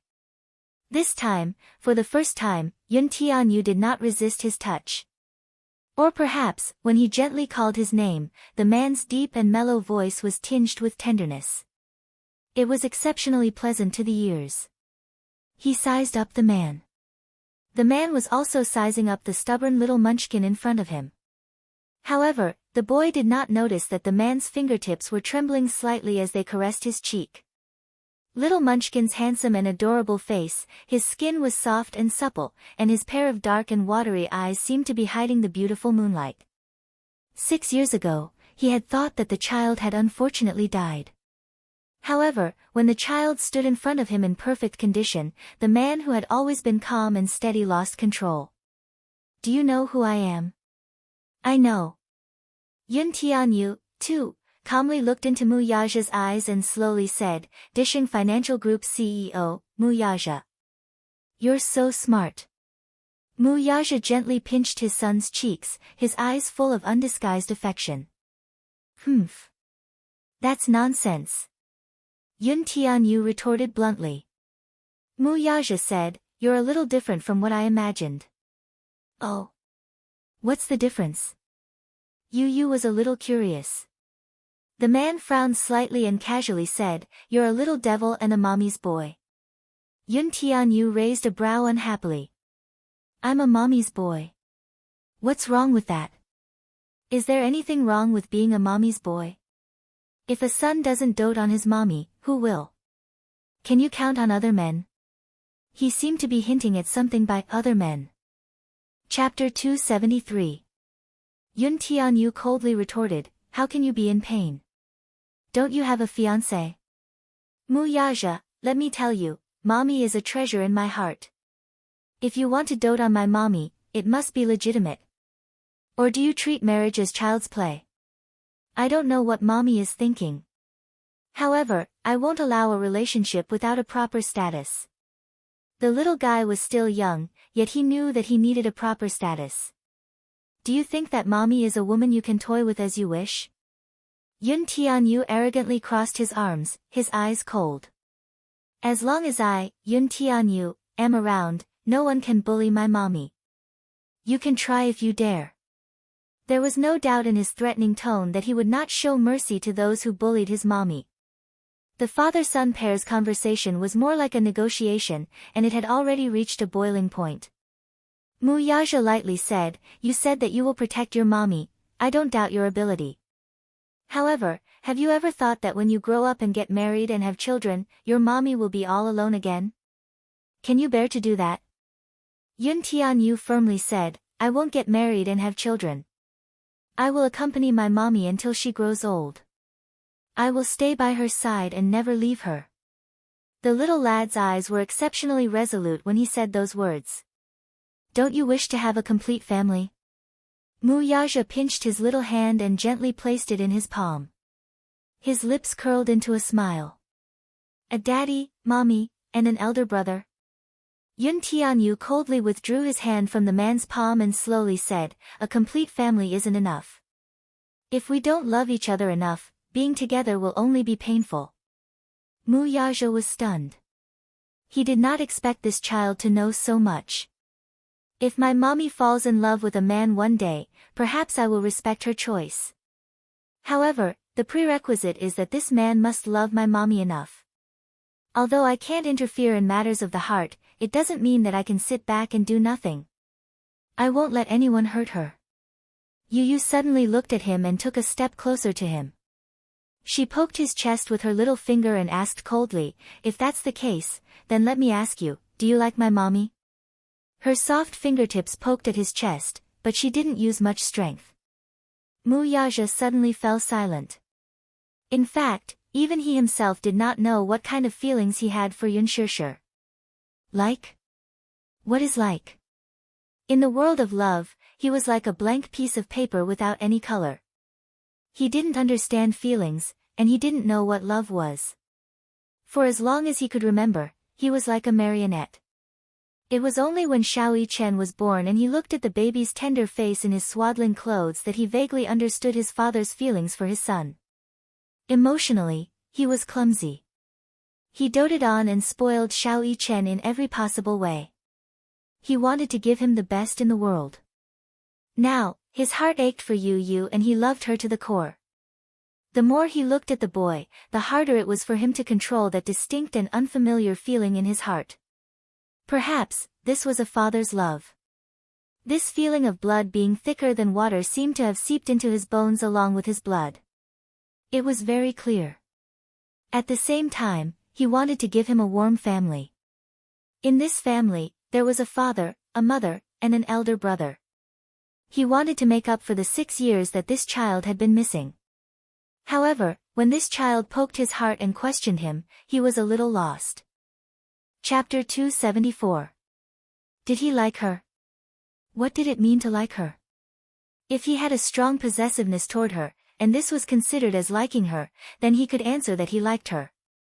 However, he understood that possessiveness and desire did not mean that he liked her. Thus, he was momentarily at a loss regarding this question. Seeing his hesitation, Yu was displeased that he was still hesitating over this question. You're hesitating for so long. I can tell that you don't like my mommy at all. Yu paused for a moment, his eyes revealing a hint of coldness. Since you don't like her, then, why are you still provoking my mommy? You have an older brother, Mu Yaja suddenly said. Yu was stunned for a long time before replying, I know. Why did he suddenly mention that child? Yu looked at him in confusion and did not speak again. At the mention of Xiao Chen, a doting smile appeared on Mu Yaja's face. His name is Mu Chen. He's as tall as you. When he stands next to you, even I can't tell who is you and who is him. Yes. Yu's eyes suddenly became a little dazed. He knew that he had an older brother. In fact, he did not reject this older brother, it was just that he subconsciously resisted him. However, hearing Mu Yaja mention him, he was a little more curious about this older brother of his. Perhaps it's telepathy between brothers? He always mentions to me that he has a younger brother. Mu Yaja looked at him and smiled. At first, I thought that he was just a child's babble. Now, I find it incredible. I can't help but marvel at the wonders of the Creator. As soon as he finished speaking, Yun Tianyo's face was filled with disbelief. At the same time, his eyes could not help but become a little dazed. He dreams of me. Yes. Mu Yaja said lightly, I want to give him and you a complete family. Yu, are you willing? His thin lips opened and closed as he gently called out her nickname. In an instant, it was as if there was some strange emotion piercing her heart. Caught off guard, an inexplicable feeling spontaneously arose in her heart. A complete home, a home where he had a father, a mother, and perhaps a brother who loved him dearly. In front of him, this man was gently asking for his opinion, asking if he was willing. Willing. Ah, his heart longed for it so eagerly. However, when he opened his mouth, he said with an awkward expression, I don't want to. The man's expression did not change. Obviously, he was not surprised by his answer. Not to mention letting a 6-year-old child accept his identity as a father, even for himself, it took a lot of effort to digest the unexpected news that he had a 6-year-old son. Moreover, the child in front of him was extraordinarily intelligent and had his own opinions. From the conversation, the child's every word was to protect his mother. He did not give him a way out and pressed him step by step in order to test his feelings. Standing in front of him, he did not have the slightest bit of stage fright or fear of strangers. He was calm and decisive. When it came to his mother's happiness, there was no room for subtlety. His thoughts were also very clear between the lines, and his negotiation methods were also exactly the same as his. With just a few words, one could tell that he was a capable person despite his young age. From that sentence, Mu Yaja, let me tell you, mommy is a treasure in my heart. If you want to dote on my mommy, it must be justified. To the child, the most important condition for his happiness was his mommy's happiness. Chapter 275. Yu said coldly, it's not enough that you like me. My mommy has to like you as well.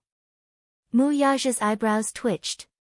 He was a little impressed by this child's domineering and arrogant attitude. As expected of his son, his every movement was filled with the demeanor of an imperial lord. Yu suddenly smiled. The elegant curve of his lips made him look like a polite little gentleman. Mu Yaja, you better be clear about one thing. Maybe in your mind, your love is a great gift to other women. But to my mommy, this is just the basics of true love. My mommy is beautiful, gentle, and considerate. Moreover, she has me, her son, to dote on her. If you want to be with my mommy, both of you must like each other. Do you understand? Huh?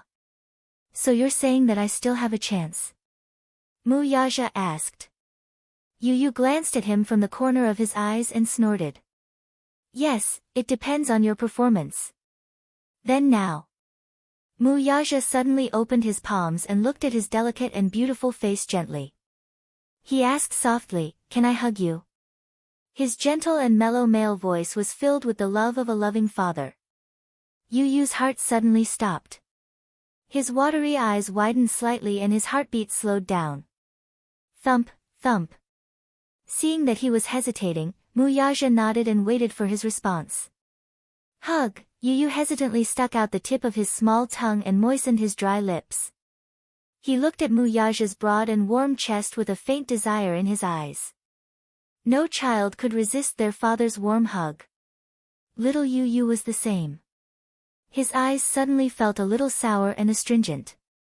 In his heart, he was a little excited and yearning. When he was young, after kindergarten, he would see children his age running into their father's arms and being hugged by those strong arms. Those images always hurt his eyes. Mommy's hug was soft, but mommy was too weak. When she hugged him, it was always a little uncomfortable. If he could be hugged by daddy, it would be very blissful. Strong arms, warm chest, and strong heartbeat. Sitting on his shoulders, he felt as if he could touch the sky if he reached out. That feeling must be very blissful, right? With a little yearning, Yu could not help but reach out his hand. It was as if his entire body was enchanted with some kind of irresistible magic, and he yearned for his chest. Mu Yaja's eyes were warm as he held onto his little hand. Yu was Yu's hands. His hands were small hands should be soft and tender. Although her small hands were small, her 5 fingers were slender and smooth. Her fingernails were clean, and her joints were distinct. They were very beautiful, just like his hands. They were soft in his hands. With a gentle squeeze, he easily wrapped his hands in his palms. Mu Yaja realized that he liked this son of his very much. He was smart, sensible, considerate, and overly mature. One could not help but feel tender affection for him. Yu suddenly shrank back. His expression was a little awkward. Looking at him, his cheeks were red and a little hot. As if he was afraid that the man would misunderstand, he immediately emphasized his position. I'm letting you hug me because of mommy. Mu Yaja paused for a moment and smiled. Okay. Chapter 276. But even if I let you hug me, it doesn't mean that I approve of you. It still depends on your performance. Although little Munchkin said no, his face was getting redder and redder. He was obviously a little shy.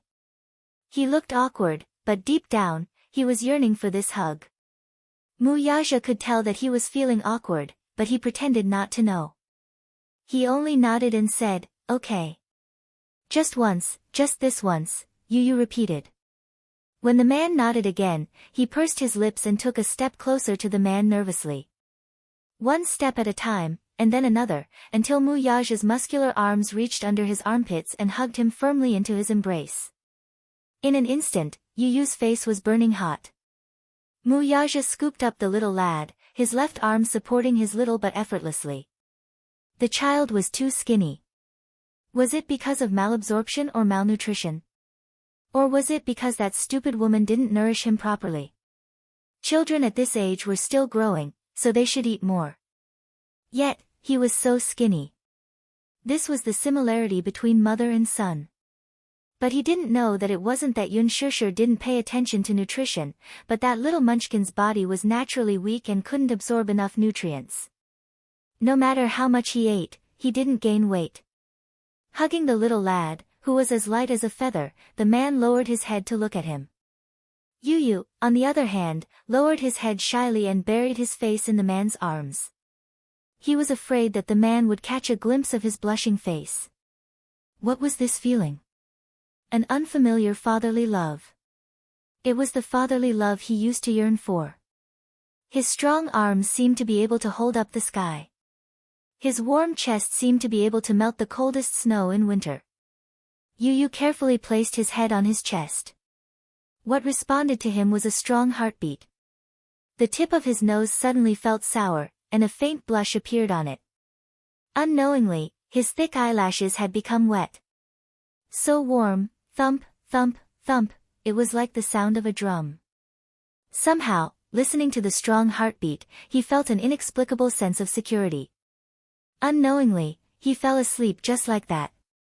When Yun Shishir returned with the bread and milk, little Munchkin was already fast asleep in Muyaja's arms. When he opened the door, this was the scene that greeted him. She saw Muyaja sitting on the edge of the bed with little Munchkin in his arms.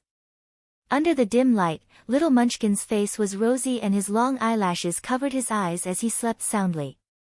Li Hanlin, who was following behind him, also stopped in his tracks. He was afraid that he would wake up the little prince from his sleep. Muyaja heard the sound of footsteps and looked up to see that she had returned. He put a finger to his lips, indicating that she should be careful. Yun Shishir understood and turned to Li Hanlin with an apologetic smile. Principal, thank you. Yu is asleep. It's late now. You should go back. You're welcome. Li Hanlin smiled and could not help taking another look at Yun Tianyu, who was sleeping soundly in the man's arms. Oh, this little bun is cuter when he's asleep. He's more like a docile 6-year-old child. Sigh. Li Hanlin sighed and said to Yun Shishir, I won't stay any longer. I'll take my leave first. See you next time. Okay. Goodbye, Principal. She closed the door and the ward regained its silence. Chapter 277. Yun Shishir placed the items on the bedside table and sat down beside him. For a moment, both of them were silent. Initially, when she saw the man carrying the child with such a gentle expression, her heart fluttered. However, she couldn't help but feel worried. Would this man change his mind after seeing the child? Would he bring the child back to the Mu family? Although this man had tacitly agreed that she could keep the child by her side, he had never said that he would give up the child's custody. The wealthy had always placed great importance on passing down the family line. After all, this child was his flesh and blood. Even if he agreed, would the Mu family behind him agree to it? They probably wouldn't agree to it. Yun Shishir couldn't help but feel vexed. She was not attentive enough. She should have protected the child well. Now that his identity had been exposed, she was in a very passive position. Muyaja carried little Munchkin quietly and lowered his head to look at the child's tender little face. His expression was focused, and he didn't know how much time had passed. Yun Shishir was surprised. She was a little surprised. In her impression, this man had always been known to be domineering. When she first met him, he appeared in the dark room with a cold aura. His every move was indisputable, just like a high and mighty overlord who wouldn't allow anyone to resist or defy him. No matter how scared she was, the man didn't care about it at all. When they met again 6 years later, he was still as arrogant as ever. Yes. From the moment he was born with a golden spoon in his mouth. Born as a crown prince, he lived a life of luxury and wealth. He was born arrogant and haughty. However, at this moment, the man in front of her was so quiet and even more patient than she had imagined. What surprised her even more was the way he carried the child. There wasn't a trace of awkwardness. Little Yu could sleep so soundly in his arms. Did he often carry Xiao Chen to sleep like this? He must be very experienced. However, with his status, he should have hired a group of servants to take care of the child, right? Or would he do it himself? After a long period of observation, the man suddenly raised his head and looked at her. When their eyes met, Yun Shishir was slightly shocked and immediately retracted her gaze. There was another long silence. Yun Shishir looked up at him, but saw that the man was still in the same position, as if his arm would never be sore. That was amazing. When she carried Yu for 2 hours, her arms could not take it anymore. They were sore and painful. Aren't you tired? Mu Yaja raised his eyebrows and shook his head. I'm not tired. How about I hold him for a while? Yun Shishir said. Mu Yaja gazed at little Munchkin's face and said slowly, no need. I want to hold him for a while longer. Ah. Yun Shishir mumbled, that's amazing. Don't your hands get sore? With a doting expression, Mu Yaja faintly said, Xiao Chen always had nightmares when he was young. Every time he woke up, I had to coax him to sleep. Yun Shishir's heart skipped a beat. When he mentioned Xiao Chen, she felt as if there was a warm and sour feeling in her chest. Why do you always have nightmares? Mu Yaja frowned slightly, and there was a hint of confusion in his eyes. I dreamed that someone bullied his younger brother. Yun Shishir was stunned. What is this dream? I don't know. Mu Yaja narrowed his eyes. Maybe it's the telepathy between the twins? Chapter 278. Just as he finished speaking, a series of footsteps suddenly came from outside the door and stopped at the door of the ward. Knock, knock, knock. There was a knock on the door. Yun Shishir frowned and walked to the door to open it. Standing outside was her father, who looked weary and worried. She did not know why, but he seemed to have aged 10 years overnight. Startled, Yun Shishir looked behind him and did not see Li Qin and the rest. Seeing her guarded look, he quickly said, there's no one else, I'm the only one here. Dad. Yun Shishir looked at him with a complicated expression. She wanted to say something, but no words came out. Helplessness, heartache, guilt, and determination were written all over her face. He saw it all. He really owed this child too much. This time, he came here to sort things out. Shishir, I'm here to see you. I also want to talk to you about something. Yun Shishir's lips curled up. Dad, Yu is fine. The doctor said that he's fine now.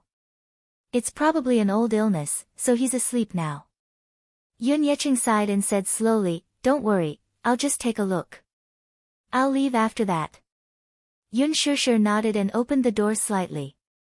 Yun Yeching walked in and, as if he did not see Mu Yaja standing at the side, walked straight to the bed. At this moment, Yu had been carefully carried to the bed by Mu Yaja. He was covered with a blanket, looking peaceful and docile. Yun Yeching sat by the bed and looked at his weak appearance. He wanted to reach out to comfort him, but halfway through, he retracted his hand in annoyance. His face crumbled and was full of pain. I'm not worthy of him calling me Grandpa, Dad. He suddenly stood up and walked to the balcony. He waved at Yun Shishir and called her over for a talk. Yun Shishir immediately went to the balcony and closed the door. The father-daughter pair looked at each other for a long time. After a long silence, Yun Yeching suddenly burst into tears. You've suffered all these years. It's father's fault for not being able to protect you and letting you suffer so much. As soon as he finished speaking, Yun Shishir's eyes immediately turned red. No one could understand the complicated feelings in her heart at this moment. All these years, Yun Yeching had always treated her like his own daughter. Even though Li Qin and Yun Na had never accepted her, at least he had fulfilled his responsibility as a father when it came to her food and clothing, no matter how big or small, at least. They were not related by blood. More than a decade ago, Yun Yecheng had become infertile due to his illness. Li Qin had always wanted a son, so the two went to the orphanage to adopt a boy. At that time, when he first met her, it was in a dormitory. Yun Yecheng stood by the window and looked at Yun Shishir, who was only 9 years old at that time.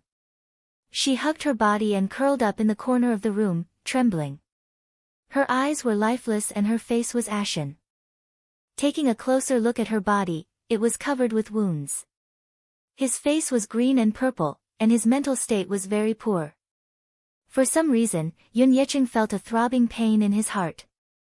This child, be it her facial features or temperament, was very beautiful and pleasant. She looked like a very obedient child with beautiful eyes. However, for some reason, she was the only one in the empty dormitory, hugging her knees and trembling in fear while the other children were playing outside. She must have been bullied by many children, right? Chapter 279. The teacher behind her looked embarrassed. Back then, Yun Yecheng had a successful career and had some prestige in the area. The teacher kindly reminded him, "Mr. Yun, have you taken a liking to this child? None of the teachers or children in the orphanage likes her. She seems to be a little autistic and has some mental issues. She doesn't like to talk and always has a gloomy face. She looks unlucky. Besides, she stole from another girl before, so the children ostracize her." Stole? Li Qin frowned and immediately said, "She can't steal, how can she have such a bad habit? Yecheng, don't waste time. Let's go see the other children, don't talk." Yun Yecheng stopped her and said to the teacher in dissatisfaction, "Man is born kind. The child is so young and hasn't formed a good sense of honor and disgrace. Even if she made a mistake, as a teacher, shouldn't you guide her on the right path? Look at her, she's been bullied to this extent. You say that she has some mental issues, how can she not have any? The children around her are bullying her, and the teachers don't care. What can a child like her do?" The teacher was embarrassed by his righteous words and then led Yun Shishir out. Standing in front of Yun Yecheng and looking at the man's incomparably kind face, Yun Shishir was so scared that she shrank into a corner with her lips trembling. "I'm not a thief. I'm not a thief. Don't arrest me." Yun Yecheng did not know why, but his heart felt like it was being stabbed by a knife. Even though he knew very well that he was not related to this child by blood, his heart ached so much that he almost could not breathe when he saw her fragile state. Hence, despite Li Qin's repeated objections, he still decided to adopt her. Thinking back, Yun Shishir was still grateful to him. If not for Yun Yecheng's redemption and giving her a second life, she did not even know what would have happened to her during that dark childhood. No matter how Li Qin and Yun Na treated her, she had always been grateful to Yun Yecheng. He was silent for a long time before he slowly said, "I've decided to divorce her. We'll go and get the divorce done tomorrow." The her he was referring to was naturally Li Qin. Yun Shishir was surprised to hear that. Divorce? Was her father going to divorce Li Qin? Yun Shishir tried to talk him out of it, while her husband only looked at her quietly. After a while, she decided to tell him what was on her mind. "Dad, I support your decision. It's wise to divorce her. I know. I know. When it comes to marriage, we can only persuade them to reconcile, not to divorce. But Li Qin is too greedy. You'll only be a burden if you stay with her. Dad, why do you have to tire yourself out? It doesn't matter if I'm tired or not. I'm already so old." For a man of his age, he would make do if he could. Half of his body was already in the soil. If he were to get a divorce at this time, it would be unpleasant for anyone to hear about it. It was inevitable that people would gossip about it. But in the end, he couldn't bear to implicate his daughter. "You, on the other hand, I feel the most guilty towards you. I even found out that she was the one who forced you to do what you did 6 years ago. I'm such a bastard." As he spoke, he stomped his feet and slapped himself hard. Chapter 280. He replied slowly, "It's all in the past, but I can't forgive her or let her go. As he spoke, he took out a handkerchief from his chest pocket. Inside it was a well-wrapped bank card. He looked at her. There's more than 5 million yuan in here. 5 million yuan. Yes, he continued. This is the additional remuneration that your previous employer gave you. This was a check for 5 million yuan given to him by Mu Yaja's assistant. He did not touch a single cent and deposited it all into this card. Later on, the money he earned from his part-time job was also deposited into this card. Although it was not much, it was still a token of his sincerity. He saved this money for Yun Shishir's dowry when she got married in the future. He was already old and did not have much capability. He was no longer as spirited as he was when he was young. His monthly salary was about 3,000 yuan. After deducting all his living expenses, he had not touched a single cent in the card for the past few years. He had always kept this card with him. Even Li Qin did not know that there was so much money in it. This was to prevent her from getting greedy when she found out. Even Yun Shishir thought that this sum of money had been used to repay debts back then. When Yun Yeqing came looking for Yun Shishir after Yun Na's accident, he wanted to find an opportunity to discuss this matter with her. He thought that with his daughter's accident, he had no choice but to ask Yun Shishir to withdraw tens of thousands of yuan from the card for urgent needs. He thought that she would agree to it given her gentle and considerate personality. Who knew that he would suddenly find out the truth of what happened 6 years ago? His world had been turned upside down and he could not accept it for a while. Now that he had made up his mind to divorce Li Qin, this card should be returned to its rightful owner. Although the property prices in the capital are rising day by day, the money in this card is enough to buy a decent house. Although I've divorced that woman, we're still father and daughter. If you're free in the future, you can bring Yu home to have a meal with me. That's enough. Dad, this money, Yun Yeqing said, this is your money. I didn't tell you earlier because I was afraid that woman would remember it. Daddy was keeping it for you, and now I'm returning it to its rightful owner. With Yu around, you must be living a tight life. Now that Yu was hospitalized, it was time to spend money. This sum of money should be able to solve the problem.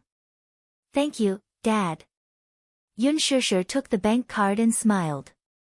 Dad, you divorced her, but you also said that our father-daughter relationship is still there. You should live with us. I'll take care of you and Yu. Yun Yeqing hesitated. That's not good. It's not like you don't know that woman's character. Greedy for glory and splendor, he had always been used to being extravagant. If I were to stay with you, she would definitely come over and make a fuss again. I'm afraid that you and Yu wouldn't be safe. Now that you're successful, you can't let her drag you down. Yun Yeqing spoke with sincerity. He was truly thinking of the mother-son pair. After all, given Li Qin's character, she would definitely not let the matter rest. Yun Yeqing used that woman to refer to Li Qin. It was clear that he was extremely tired of this failed marriage. Chapter 281. Yun Shishir replied, What's there to be afraid of, Dad? As long as you don't let yourself be blinded by them and see their true colors, I'll be at ease. I'll take care of you in the future. Do you want me to watch you grow old and have no one to depend on? You've raised me since I was young, I'll definitely repay this favor. Repay? It was clear that he owed her so much. Yun Yeqing was both vexed and touched. His lips trembled as he nodded repeatedly. Although Yun Shishir was not his biological daughter, she was more filial than a biological daughter. Although he had given birth to a good-for-nothing ingrate, he was relieved to have such a considerate daughter like Yun Shishir. This time, he did not reject her and only said, Let's talk about it some other time. If I divorce her, she'll definitely not take it lying down. When the time comes, she'll make a fuss about splitting the family assets. You'll definitely be implicated. Splitting the family assets? Yun Shishir said angrily, Do you still want to split the family assets with that kind of woman? I won't share it with her. Fortunately, I didn't do anything stupid back then. When I bought this house, I registered it under your name. Even if we get divorced, she can forget about getting any benefits. This is an evil creature she created, so she should bear the consequences herself. I, Yun Yecheng, have never mistreated her. Even if we get divorced, my conscience will be clear. It's been hard on you. Yun Shishir was a little stunned. That small 3-bedroom apartment was a second-hand house he bought back then, yet it was registered under her name.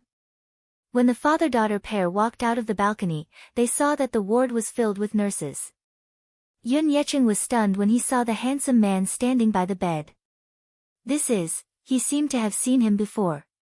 At her father's question, Yun Shishir sized up Mu Yaja and said guiltily, he. This is my university professor. His surname is Mu. He's so young. Yun Yecheng was a little speechless. The man in front of him clearly looked to be in his late 20s. He was handsome and looked very young. The man raised his head. His perfect and exquisite facial features and handsome face made him look like a high and mighty noble. Just one look from him was enough to make one feel intimidated. He was clearly so young, but he looked extremely mature and reserved. His every movement had an extraordinary bearing. In front of him, it made others feel ashamed of their inferiority. Even Yun Yecheng could not help feeling uneasy. So, you're Shishir's university professor. Nice to meet you. You look so young. Mu Yaja also cooperated and nodded, but did not say anything. His attitude was very cold. What's going on? Yun Shishir was surprised to see that the ward was full of nurses. Change wards, Mu Yaja said succinctly. Only then did Yun Shishir recall that the director had previously mentioned that he wanted to change their ward to a special class ward. But, why were there so many nurses gathered here? She saw those nurses crowding around the ward's entrance. Their eyes were either stunned or filled with admiration as they sized up Mu Yaja. Initially, when the inpatient department director informed the young patient in this ward that he wanted to change to a special ward, a few nurses rushed over with the bed. However, as soon as they entered the ward, they saw this handsome man sitting in front of the bed, gently caressing the child's sleeping face. That perfect, godlike side glance instantly killed everyone. Gosh, the family member of a patient in Ward 702 is so handsome. How handsome is he? Chapter 282. For a moment, many nurses, who had nothing to do, gathered in the ward. The moment they saw Mu Yaja, everyone's eyes widened. Oh, God! He's so handsome and tall. He should be 1.9 meters tall. He's a whole shoulder taller than me.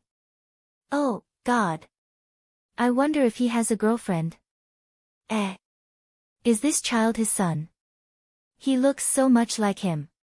Hence, the nurse's eyes darted back and forth between Mu Yaja and Yun Tianyu. Some were suspicious, some were shocked, some were disappointed, and some were desolate. Is he already married? Oh, God! This child should be 6 years old. Sigh. It's hopeless. A group of people whispered among themselves. Although their voices were not loud, they still disturbed the little lad, who was sleeping soundly on the bed. Yu Yu's brows furrowed slightly. Smacking his lips, he seemed to be really disturbed and kicked the blanket in dissatisfaction. Seeing that he was disturbed, Mu Yaja's face instantly turned frosty. Seeing this, Yun Shishir's heart ached a little. She walked over to the nurses and said, "I'm sorry. Please keep your voices down. Don't crowd around the ward door, lest you wake the child." Seeing Yun Shishir blocking her way, an intern nurse pushed her to the side in dissatisfaction. "Io, it's almost dawn now. The nurse on duty will be here soon to take his blood pressure. Besides, aren't you guys changing wards? Isn't it good that he's awake now?" "That's right. Some parents these days spoil their children too much." Yun Shishir's face was tainted with a hint of anger. "Is this your work attitude?" "What do you mean?" The intern nurse, who must have just graduated, retorted without knowing the gravity of the situation. Someone at the side immediately tugged at her sleeve. "That's enough. Let's not talk about it anymore. We were a little loud just now. Are you that child's mother? The intern nurse suddenly gossiped. What's your relationship with this gentleman? I just heard from this woman that this man is her university professor. I heard on the news that a university professor is keeping a student as his mistress. Someone speculated in a low voice, could it be that this child is their private, is that enough? Yun Shishir flew into a rage out of humiliation. Do I need you to inquire about our relationship? As soon as her voice fell, she saw their eyes widen in horror as they looked behind her. Yun Shishir turned around belatedly, only to see Mu Yaja standing behind her. He impatiently swept his gaze over the crowd surrounding the door, his voice as cold as ice. Scram! There was a hint of sharpness in his tone. With just one word, the crowd instantly dispersed. Clean and direct. The ward instantly became much quieter. Yun Shishir sighed and was a little speechless. The procedures to transfer to another ward were completed very quickly. Not long after, the department director led 2 nurses to push a bed into the room and carried the little lad onto it. Yun Yecheng supported the bed and left with the department director. Before he left, he reminded Shishir, it's already morning. Professor Mu, thank you very much for coming to visit Yu. You haven't rested for the whole night, so let Shishir send you downstairs. Mu Yaja exchanged glances with him, his eyes slightly cold. Yun Yecheng was intimidated by his gaze.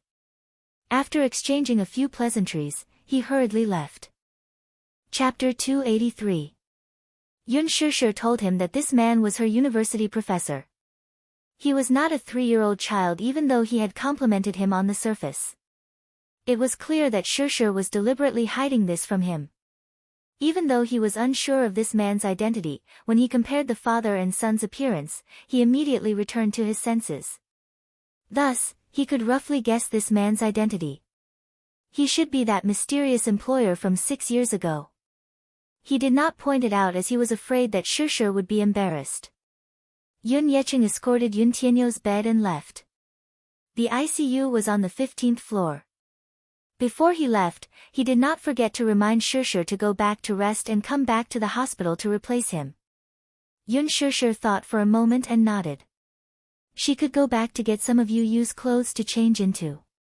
At the elevator entrance, Yun Shishir said, Mu Yaja, it's getting late. You should go back.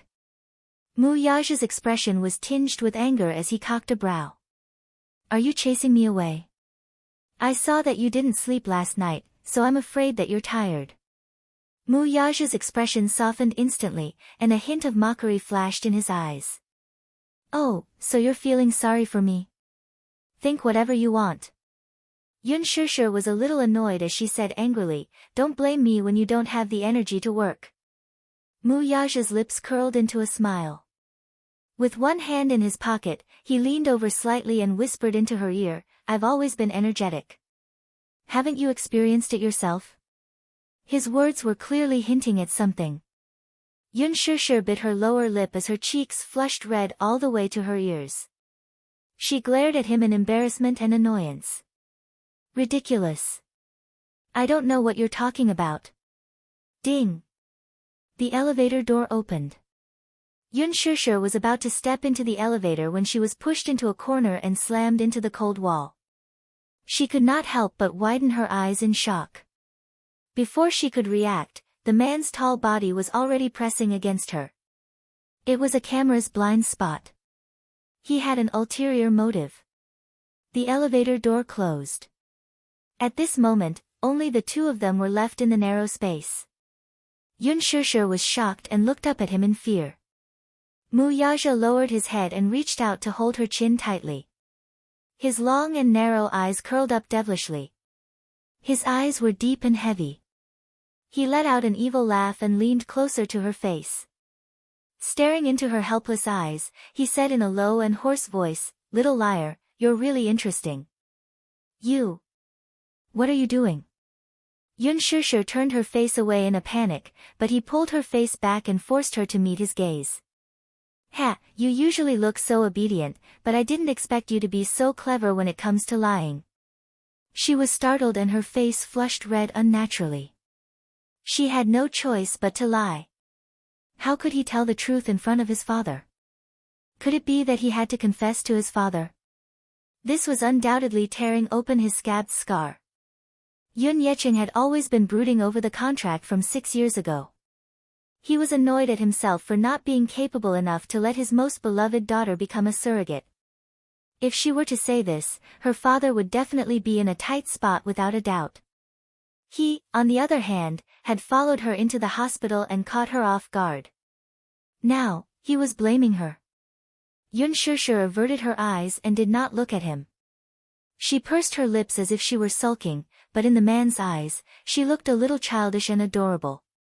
Professor. Ha! Chapter 284. Little thing, why don't you tell me what I've taught you? As he said that, he reached out and rubbed her chest heavily. He lowered his head and bit her lips, the tip of his tongue rubbing against her lips as he smiled devilishly. Is it this? He didn't teach her anything good, but he did teach her a lot of things that she shouldn't have learned. Yun Shishir exclaimed and slapped his hand away forcefully. Her eyes were filled with anger. You! What are you doing? This was an elevator. It could stop at any time and people could come in. How could he be so brazen in the elevator? Didn't he know how to restrain himself? As she thought about it, Yun Shishir felt ashamed and indignant. Her phone rang at the right time. She heaved a sigh of relief and hoped that the man would pick up the phone so that she could escape this disaster. However, Mu Yaja didn't seem to have any intention of letting her off. He even ignored the loud ringtone and took a step closer to her. His slender fingers brushed her face gently as he narrowed his eyes and carefully studied her face. Suddenly, he sighed softly. What a seductive face. Look at those innocent and pure eyes with a hint of coquettishness. One look was enough to seduce one's soul. Mu Yaja lowered his head and lightly pecked the corner of her lips with an ambiguous smile. Has anyone ever told you that you look like a vixen? Yun Shishir turned her head away, ignoring the man's provocation. He suddenly lowered his head and 2 warm breasts covered her. His large palm rubbed her waist unceremoniously and pinched it hard, causing her to groan in pain.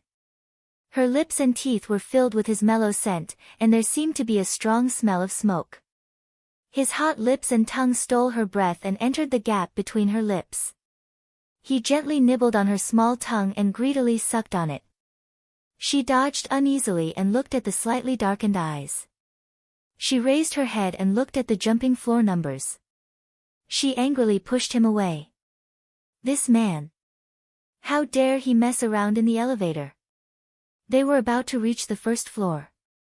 What if someone saw them? As he thought of this, his hand had unknowingly circled around her back, brushing past the scorching heat of his body as it probed into her skirt. Yun Shishir was so shocked that her beautiful face turned pale.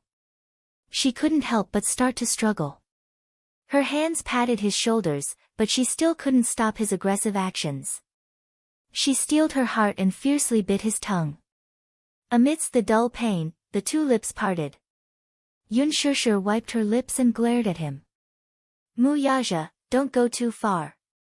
When he hugged you just now, the tender look on his face made her heart throb a little, and her impression of him changed. Who would have thought that at this moment, he would reveal his true colors? Mu Yaja's face froze for a second. Then, he raised his eyebrows dangerously and a trace of coldness appeared in his eyes. This woman actually bit him again. It was somewhat inconceivable, but more than that, he found it interesting. The girl in front of him, who clearly looked weak and fragile, was resisting him again and again. It seemed that no matter how docile a cat was, once it started to scratch, it would be quite fierce. One had to know that with his status and identity, many women would flock to him like a flock of ducks.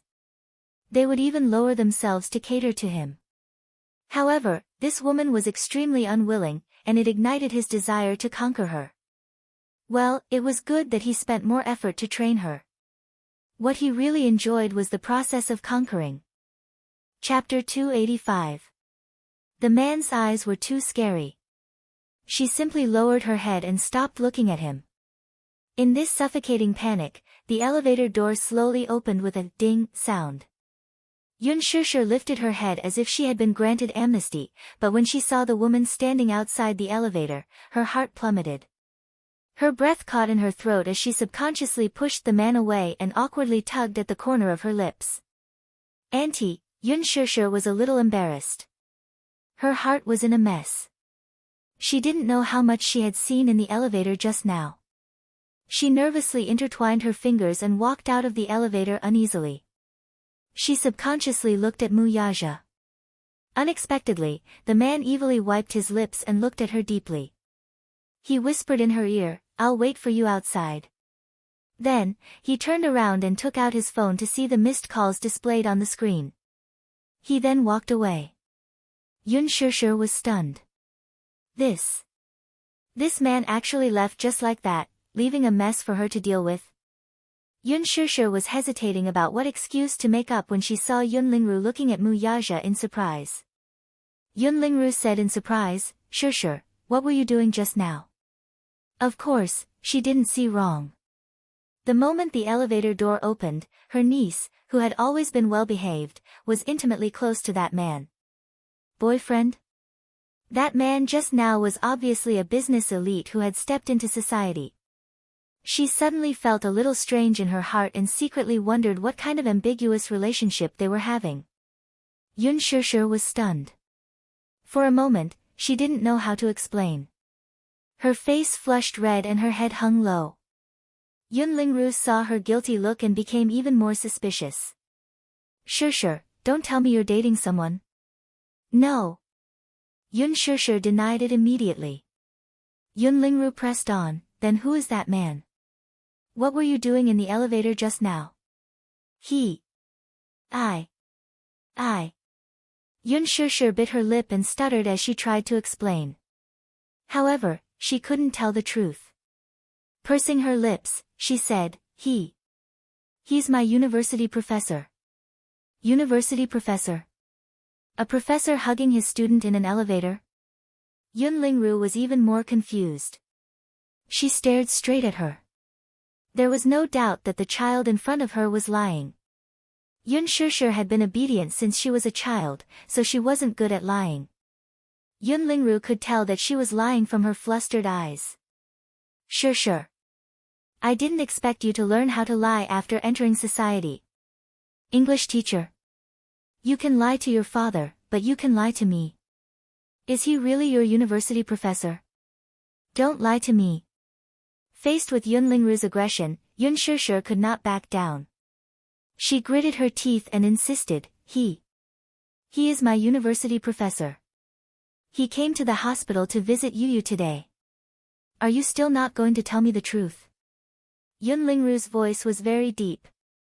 She seemed to be angry. Suddenly, she thought of something and asked coldly, I heard from your father that you haven't been home for a few days. Where have you been these few days? She paused and asked suspiciously, Did you fool around with that man? Sure, tell me, did you learn something bad and do something shameful? Chapter 286. Auntie, I have something to do now, so I'll leave first. I'll explain it to you next time. With that, she turned around and fled in a panic. Yun Lingru narrowed her eyes and frowned, her gaze sharp. This girl's words sounded suspicious no matter how she listened to them. However, she wasn't her child, so even if she did something out of line, she wouldn't mind. As long as she didn't bring shame to her family, it would be fine. She couldn't afford to lose face. With that thought, she stepped into the lift. Even after running out of the hospital, Yun Shishir's heart still palpitated with fear. It was all because of this vile man who fooled around in the lift. Now that her auntie had seen it, she really didn't know how to smooth things over. A business car was parked by the roadside. The man sat in the car and seemed to have been waiting for a long time. He had already ordered his assistant to drive the sports car back. Yun Shishir walked over gloomily. The chauffeur opened the car door for her, but she didn't get into the car. Mu Yaja sat elegantly in the back seat with his legs crossed lazily. His eyes were looking straight ahead and he didn't turn to look at her. His perfect and unruly side profile looked reserved and cold. His eyes were half opened lazily, and his lips were cold. Many times, he was like an arrogant emperor, exuding an aura that made people subconsciously submit to him. Yun Shishir was a little angry with him. How could this man do as he pleased? Did he not care about the occasion when he was in heat? Sperm rushing to the brain. With that thought, she couldn't help but blurt out what was in her mind. Just as she finished speaking, she reacted and bit her lip. She actually said it out loud. Mu Yaja glanced at her and his lips curled up playfully. What did you say? What did she say? She said that he was a sperm rushing to the brain. But she didn't dare to say it a second time. She sighed, bit her lip, and got into the carriage. Bang! The car door was shut tight. Yun Shishir looked straight ahead and didn't dare to get too close to him. She leaned against the car door and looked at him carefully out of the corner of her eye. After a long silence, she suddenly said softly, "Please send me home. I'll get some clothes for you." As soon as her voice fell, her arm was forcefully pulled by the man. Mu Yaja's long arm scooped her up and easily pulled her into his embrace. Yun Shishir was startled. She struggled for a moment, and in the blink of an eye, she was already pulled into his embrace. In the spacious carriage, soft music drifted in the air. The man's eyes revealed a playful smile. He lifted his thin lips and said in a low and seductive voice, "Little thing, you haven't answered me." "What did you just say?" In other words, there was no way for her to change the topic and dodge the question. Yun Shishir closed her eyes and ignored her. Mu Yaja had plenty of ways to make her talk. "Did you just say that he was overwhelmed by lust?" Through her shirt, he pinched the softness in front of her chest. "Like this?" Yun Shishir's body trembled slightly and her face instantly tensed up. Instinctively, she turned her head to look at the chauffeur, only to see that he had consciously turned away from the rear-view mirror, as though he had turned a deaf ear to the scene in the back seat. A sense of foreboding arose in her heart. Yun Shishir struggled uneasily, but the man held her waist tightly. His large palm pressed against her back and pressed her even closer to his chest. Their faces were intimately close, the tips of their noses touching, and their lips touching. Chapter 287. Such a close distance really made her feel uncomfortable. Looking at the devilishly handsome face so close, Yun Shishir helplessly pushed against his chest. Wasn't this man just sitting there quietly? Why did he suddenly? There was someone else in the car. She looked away helplessly, but her chin was tightly gripped by his long fingers and she was forced to look at his face.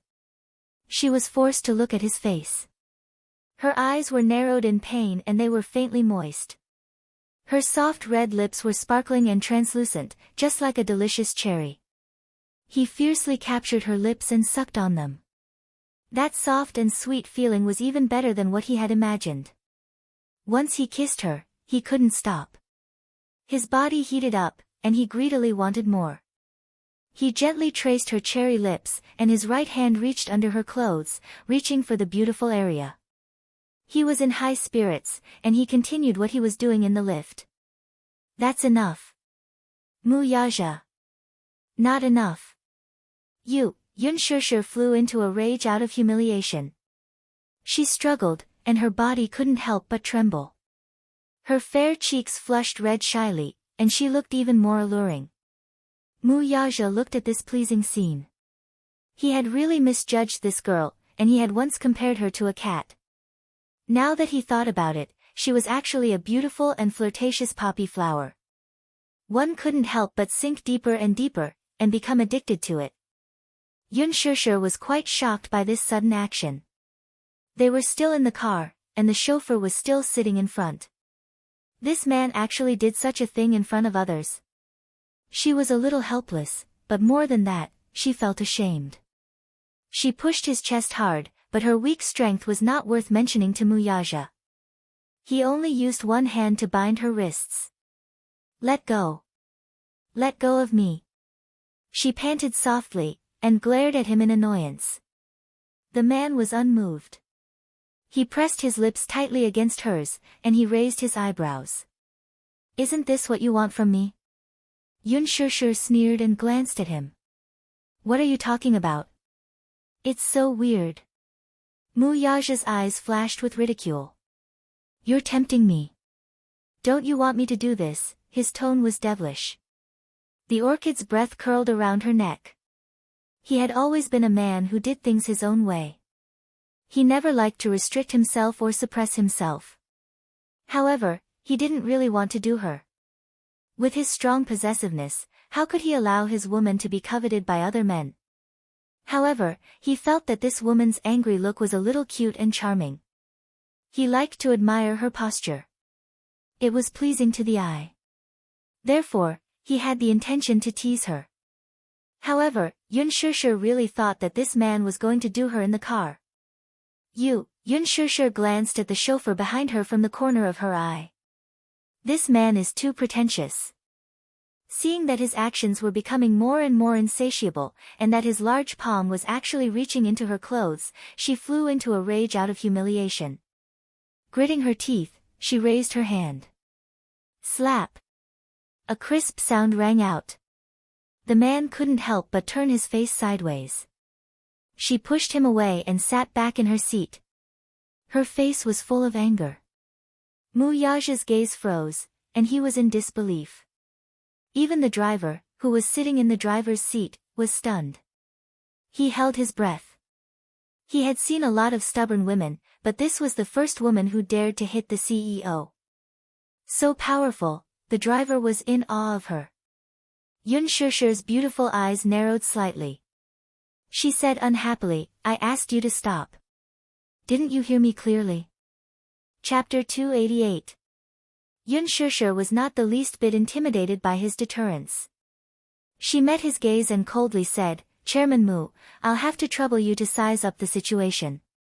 Unless you're a beast, even if you're in heat, you should pick a place, okay? You may not be embarrassed, but I am. Pfft. This woman actually compared the president to a beast in heat. Actually, it was no wonder. After all, the president had been suppressing himself for a long time. He did not have a woman by his side, and his so-called fiancée was just a facade. He had been suppressing himself for a long time. The chauffeur could not help but laugh. However, when he caught a glimpse of the man's dangerous gaze through the rearview mirror, he was so frightened that he immediately shut up. Mu Yaja raised his eyebrows, and there was a murderous look in his eyes. Did you say I'm a beast? I said, is there something wrong with your understanding? Yun Shishir asked mockingly. Did I say you're a beast? What I said just now was that only beasts choose a time and place to be in heat. I wasn't referring to you in particular. Mu Yaja was taken aback by her words. Yun Shishir's words were impeccable, and he was speechless. This woman was really sharp-tongued. She did not say anything on the surface, but she insinuated that he was a beast.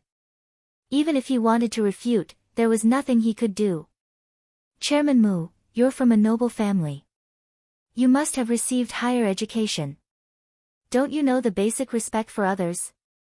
Yun Shishir said angrily. If you don't know, why don't I teach you another lesson? The man raised his eyebrows unhappily. Are you educating me? The chauffeur could not help but laugh when he heard that. Mu Yaja could not take it anymore. He had nowhere to vent his anger after being snubbed by someone. Old Han. Yes, President. Why are you laughing? Which bastard is laughing? Old Han looked embarrassed. Am I laughing? I'm not laughing. Just now, you. Mu Yaja's voice was serene with hidden displeasure. President, I was in a daze just now. I didn't see or hear anything. Old Han was a smart man and immediately defended himself. Get lost. Mu Yaja said coldly. Old Han wiped the cold sweat on his forehead and quickly turned off the engine. At the same time, he raised the partition in the car to separate the driver's seat from the back seat. The car was closed, and the back seat was an enclosed space, isolated from the rest of the world. What are you doing? Yun Shishir watched as the chauffeur alighted from the car. From the corner of her eye, she could see the man's gloomy and terrifying expression. She pursed her lips, and felt a little scared. Just now, she couldn't help but stretch out her hand and slap him. Now, she was filled with regret. It seemed that she had angered him. She turned to open the car door, but the car was already locked. Without the central control to unlock it, the car door could not be opened. Behind her, Muyaja pulled her into his embrace with his long arms and asked coldly, "Are you satisfied now?" Now, we are the only ones in the car. There are no outsiders. Yun Shishir's heart skipped a beat. She said angrily, "Are you a beast?" "You're right. I'm a beast." Muyaja inched closer to her and sniffed the shower gel on her neck. It was the same scent as his. He felt as if he was poisoned. He was poisoned by this woman, and there was no antidote. It was not enough. It was not enough. He had never desired a woman so much. It was like he was poisoned. No one could cure him. Seeing the man getting closer, Yun Shishir's body tensed up. She pushed his chest and said angrily, "No, I don't like it in the car." Chapter 289. Enough. Before she could finish her sentence, her phone started ringing again as if it was her last resort. Muyaja frowned unhappily and picked up the phone. Yun Shishir glanced at it curiously. The name Mu Wanru was like a needle pricking her eyes. Her heart felt strangely congested. Mu Wanru was this man's fiancé. Just as she was feeling embarrassed and annoyed, she suddenly realized what was going on. Could it be that they didn't have a good relationship? She had never seen a couple in love leave a full name in their contact information on their phones. It was cold and indifferent. There wasn't even a pet name. Those 3 words were cold and emotionless, as if there was no emotion behind them. On second thought, she raised her eyebrows. Simple and clear. That was this man's usual style. Maybe they had a good relationship. Why should she worry about it? But as he thought of this, a sense of shame arose in his heart. She felt that she was a third party.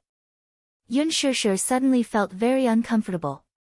She wanted to defend herself, but she couldn't. Wasn't that right?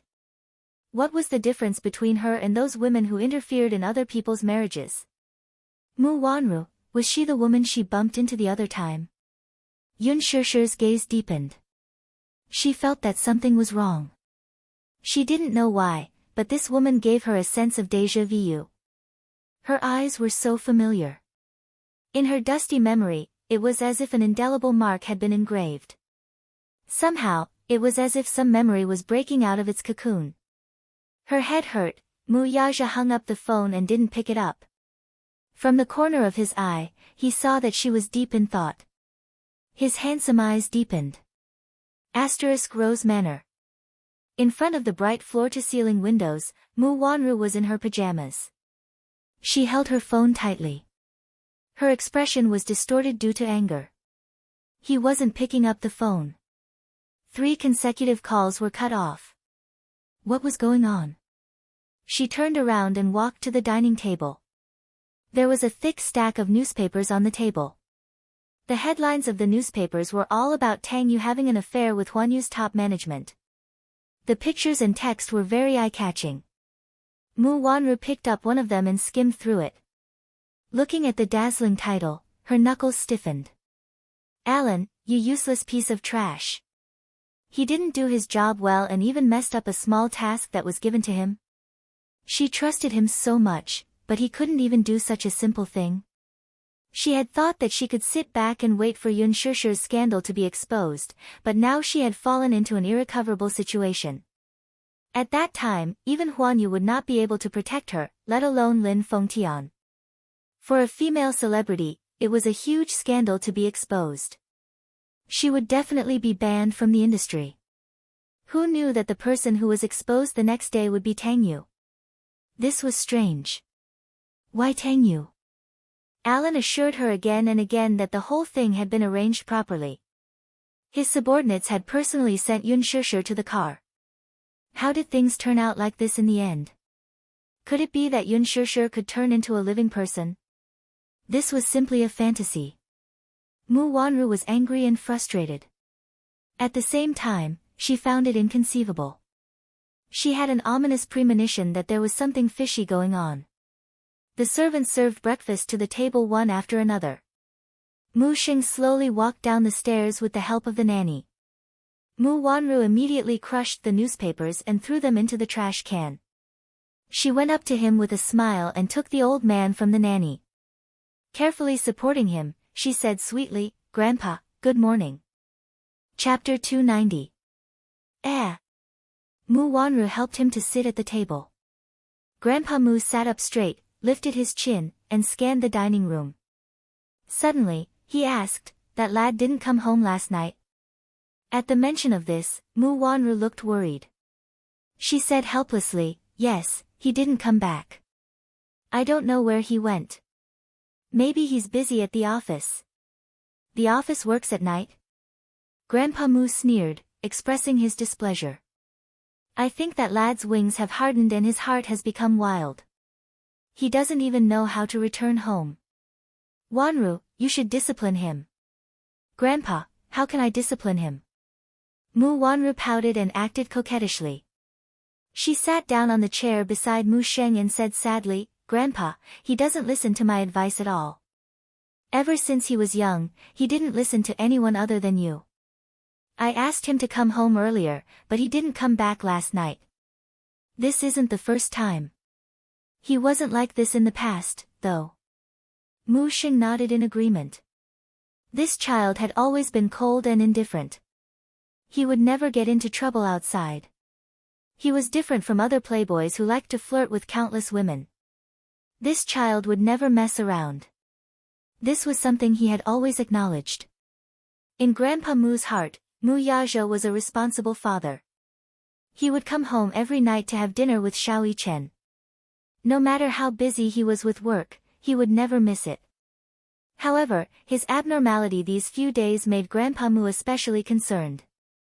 Seeing his slightly darkened expression, Mu Wanru continued to whisper in his ear, "Grandpa, he's a man. Do you think he has other women outside? He dares." Grandpa Mu was so angry when he heard this that he blew his beard and glared at her. He slammed his palm on the table, causing some of the tea to splash out. The servants behind him were so shocked that they did not dare to breathe loudly. Mu Wanru was elated to see this. Mu Xing had always been on her side. This time, he must stand up for her. "Lass, don't worry. If he's unfaithful to you and messes around outside, Grandpa will definitely stand up for you and break his legs." Grandpa Mu looked at her lovingly. When he got angry, the cane in his hand hit the ground heavily. Mu Wanru pursed her lips and looked at him pitifully. "Grandpa, don't be sad, I won't let him down." With that, he patted the back of her hand affectionately. Don't worry." Seeing that Grandpa Mu was going to stand up for her, she was even happier. So, she pretended to be distressed and said, "Grandpa, don't do that. If you break his leg, my heart will ache, and so will Grandpa." "Humph. You spoil him the most. If you don't take care of a man and set some rules for him, his heart will be wild sooner or later." Mu Xing was quite knowledgeable about this. When he was young, Grandpa Mu was also a playboy. He had married 3 wives, and he had attracted a lot of love affairs. Mu Wanru faintly said, "Grandpa, do you still remember the girl who was my surrogate 6 years ago?" "Yes." Mu Xing's eyes darkened. That girl was chosen by him. She was very delicate and pretty, with outstanding features and an aura of purity. What was more commendable was that her eyes were very similar to that woman's. Too similar. It was as if she was a carbon copy. Hence, Mu Xing took a liking to her at first glance. Mu Wanru continued, "I think that woman's background is not simple." Chapter 291. Grandpa Mu's eyebrows twitched and he quickly asked, "What do you mean?" "This woman is quite ambitious and scheming. I don't know how she managed to sneak into Huan Yu's cocktail party. Not only did she deliberately show off in front of Zhe, but she also tried to find opportunities to get close to Xiao Yichen. What do you think? Is she trying to use her son to climb up the social ladder? Mu Wanru's eyes were filled with sadness as she spoke. Xiao Yichen has never been close to me since we were young. I'm worried that she's plotting something to drive a wedge between me and my son. Grandpa, please be reasonable. Don't you think she's too much? Mu Wanru recalled the intimate scene between Yun Shishir and Mu Yazhe on the dance floor on the day of the cocktail party. She felt a stab of pain in her heart. An actress? Grandpa Mu snorted coldly. He was a rather old-fashioned person. He had never liked the people in the entertainment industry, especially those female celebrities. He always felt that they were scheming and came from unknown backgrounds. None of them were good people. Among the rich and powerful, the celebrities in the entertainment industry were the ones who were looked down upon the most. Although the celebrities were very popular nowadays, in the eyes of the older generation of aristocrats, they were just mediocre actresses. Since ancient times, there was a saying that a prostitute was heartless and an actor was heartless. Therefore, it was not a prejudice. It was just that the rich and powerful looked down on the people in the entertainment industry. Mu Wanru gritted her teeth and nodded. Yes. I don't know how she managed to sneak into the entertainment industry. Do you think she did it on purpose? If that brat dares to bring an actress with an unknown background into the Mu family, he can try. Grandpa Mu was so angry that his lips were trembling. He knocked on his walking stick and scolded, I can't stand those lowly actresses. Moreover, the contract clearly states that she can't cause any trouble for the child's custody. Otherwise, she'll have to bear the consequences. If she insists, she'll burn herself. Mu Wanru was secretly happy when she heard that. However, she pretended to be helpless and said, but what if she protects her? Grandpa, do you know that some women are born to be seductive? They are born to seduce men. How dare he? Why wouldn't he dare? Mu Wanru pouted and said, he hasn't been home for the past 2 days. He must be with that woman. Grandpa, you have to help me. What? Mu Xing's eyes widened in fury. I'll teach him a good lesson when he comes back. Don't be sad. Grandfather will uphold justice for you. Yes. Mu Wanru nodded happily. Although Grandpa Mu was already in his 60s, he was still a man who had been involved in bloody battles when he was young. His methods were ruthless. If she were to borrow his means to get rid of Yun Shishir, this thorn in her side, she wouldn't need to do anything. Old Master Mu was obviously still angry. He lifted his chin and looked around before asking with a strange expression, where's Yichen? Mu Wanru immediately asked the nanny behind her, where's the young master? Young master is doing his morning exercise at the archery range. Go call him over for breakfast. Yes. Mu Wanru sat down and carefully reached out to caress the old man's chest. She coquettishly said, Grandpa, don't be angry. Why are you angry over such a slut? Chapter 292. The villa was located in the southwest corner of the mansion. It was a huge indoor shooting range. Mu Yazhe had always been willing to invest a lot of effort into Xiao Yichen. When Xiao Yichen had just learned how to walk, Mu Yazhe had sent him to the special training camp to observe the soldiers' special training. When he was young, Grandpa Mu had also trained him in the same way. Every summer, he would send him to the special training camp to undergo special training. Under Mu Yazhe's influence, Xiao Yichen had developed a strong interest in firearms and combat at a young age. When he was 2 years old and the other children were still learning how to speak, Xiao Yichen was already holding a pacifier in his mouth. He could skillfully assemble and load all kinds of firearms and ammunition. When he was 3 years old, he could even load and shoot skillfully. Even Grandpa Mu could not help but click his tongue in amazement. Children of the same age as Xiao Yichen might still be learning how to speak. Those who were talented liked to draw on white paper and were still obsessed with interesting toys. However, Xiao Yichen seemed to have inherited Mu Yaja's iron-blooded genes. He did not like to play with words and ink. Instead, he was obsessed with combat and firearms. When he was 5 years old, he officially entered the military camp. Not only did he not complain about the heavy training, but he was also very excited about it. Grandpa Mu was in awe. Not only was this child not inferior to Mu Yaja when he was young, but he had even surpassed him in terms of maturity. The villa was not only equipped with a fencing hall, but it was also equipped with an archery hall, a shooting range, and a combat arena. All of these were prepared for Xiao Yichen. At the same time, in the archery hall, it was quiet. It was so quiet that one could hear a pin drop on the ground. Xiao Yichen was wearing a smart and neat protective suit. He stood upright and held a heavy bow in his hand. He held his breath and focused on aiming at the target 100 meters away. His fingers pulled the bowstring. Swoosh! The arrow that was released from the bowstring seemed to have the power of a thunderbolt. It was like an arrow made of sparks. It was shot in an instant and accurately hit the bullseye.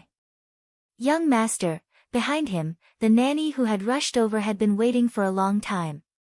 Seeing him put down the bow, she said softly, "Master and young madam want you to have breakfast." Xiao Yichen acted as if he hadn't heard anything. He turned around with a cold expression and took off his equipment expressionlessly. Suddenly, he thought of something and turned around to ask, "Did Daddy come back last night?" Young master didn't come back last night." "Oh." Xiao Yichen furrowed his brows slightly, and there was a hint of loneliness in his eyes. After a moment of silence, he picked up the towel handed to him by a servant and wiped the sweat off his face. "I'm not going. Tell Grandpa and Mommy that I have no appetite." His cold words revealed that he was somewhat disappointed at the moment. The nanny said with a worried face, "Young master, if you don't go eat breakfast, master will be worried. Skipping breakfast isn't good for your health." "Then prepare a copy for me and send it to my study," Xiao Yichen said coldly and walked out of the archery range. Behind him, the nanny looked at his cold figure and sighed softly. The father and son were exactly the same in terms of temperament. Chapter 293. When she opened the door, the apartment was cold and empty. Mu Yaja followed behind her. The moment he stepped into the extremely small space, a look of disdain appeared on his face out of displeasure. This apartment was too small. To Yun Shishir and Yu Yu, this apartment was extremely spacious. Compared to the second-hand apartment that Papa Yun had bought previously, this apartment had 2 bedrooms, 1 living room, 1 bedroom, 1 study, and a 10-square-meter living room. It could be said that this apartment was very comfortable for them to live in. However, to Mu Yaja, who was nearly 1.9 meters tall, this place seemed especially cramped. Standing in such a small space with his hands and feet tied, he felt extremely restrained. Yun Shishir rushed into the room and hurriedly prepared a change of clothes for Yu Yu. The material of the hospital gown was coarse, and the child's skin was soft and sensitive. Sleeping in the hospital gown was really unsettling. Although Yu Yu did not mention it, Yun Shishir was attentive. With one glance, she saw the red rash on his wrist due to his sensitive body. Her heart ached terribly. Although the clothes that she bought for Yu Yu were not expensive, she had specially selected the best quality. Yu Yu had a weak body, so she was very careful about everything, no matter how big or small. During this time, Mu Yaja had some free time, so he curiously took a look around the small apartment. After entering, there was a bathroom that was as small as a fish tank on the left. Mu Yaja frowned as he walked in. His head almost bumped into the door frame. It was too small. The space of 7 to 8 square meters was stuffed with an old automatic washing machine, a toilet bowl, and a sink. When he walked in, he accidentally bumped his knee into the washing machine. The man frowned slightly. He was extremely displeased and was even more disgusted.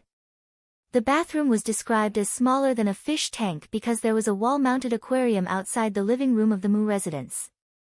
Just the aquarium alone was 5 to 6 meters long, so it was indeed much bigger than this bathroom.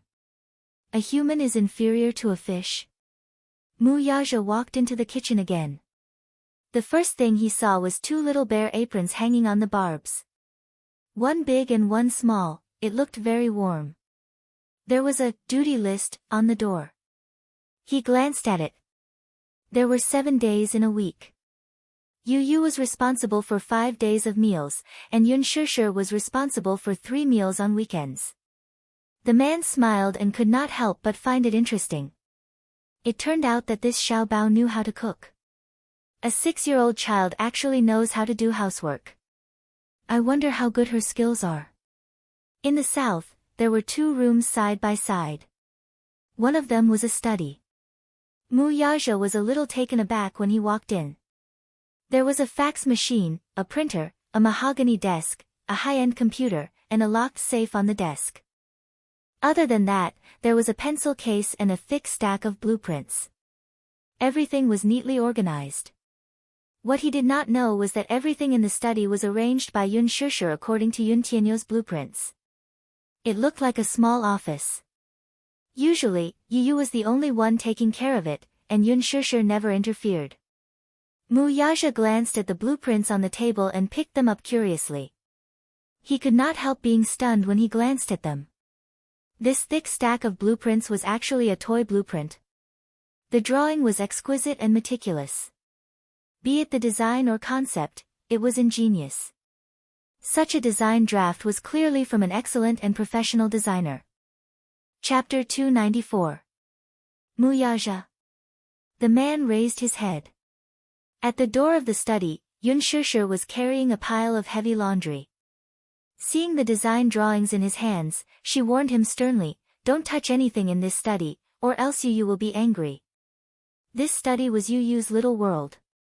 Usually, Yun Shishir would come in to clean it, but she would not touch anything in the study. Mu Yaja put down the drawings and walked out of the study.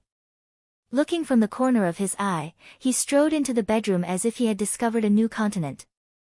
Yun Shishir, who was standing at the side, had cold lines on her forehead. This was akin to a wealthy aristocrat visiting a slum. She did not think much of it, though. Carrying the clothes into the bathroom, she planned to wash them while she was here. Mu Yaja then took a tour of the bedroom. At the entrance, there was a double bed. The light blue bedding and sheets gave off a sense of childlike innocence and warmth. Yu Yu liked the color blue, but she also liked simplicity.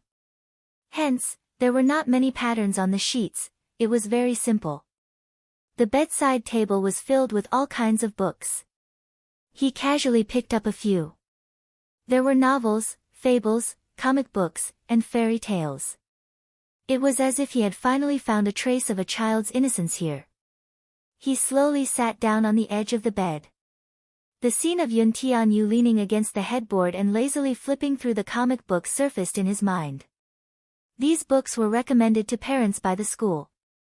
Yun Shishir specially bought a few sets from the bookstore and placed them on the bedside table. Every night before bed, she would hug Yun Tianyu and gently tell him the stories from the comic books. Usually, Yun Tianyu was uninterested in these children's comics and books.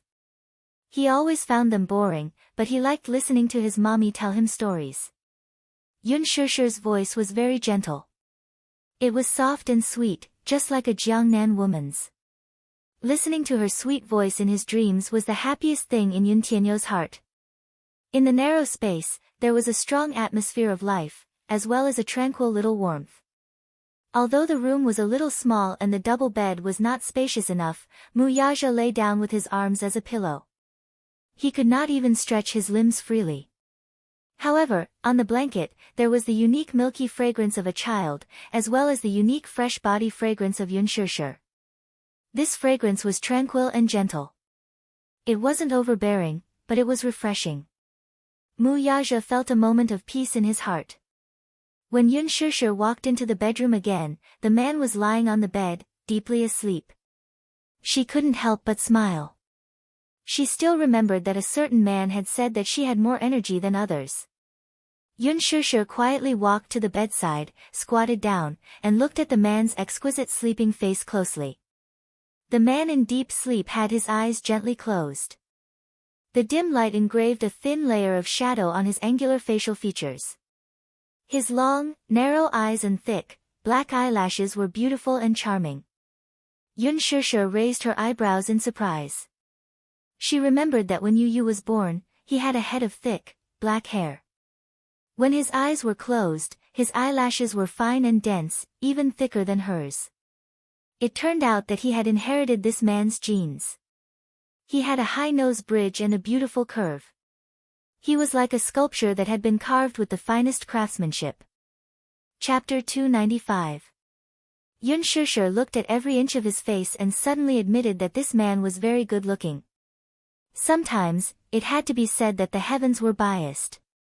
They gave him all the best things in the world and were not stingy at all.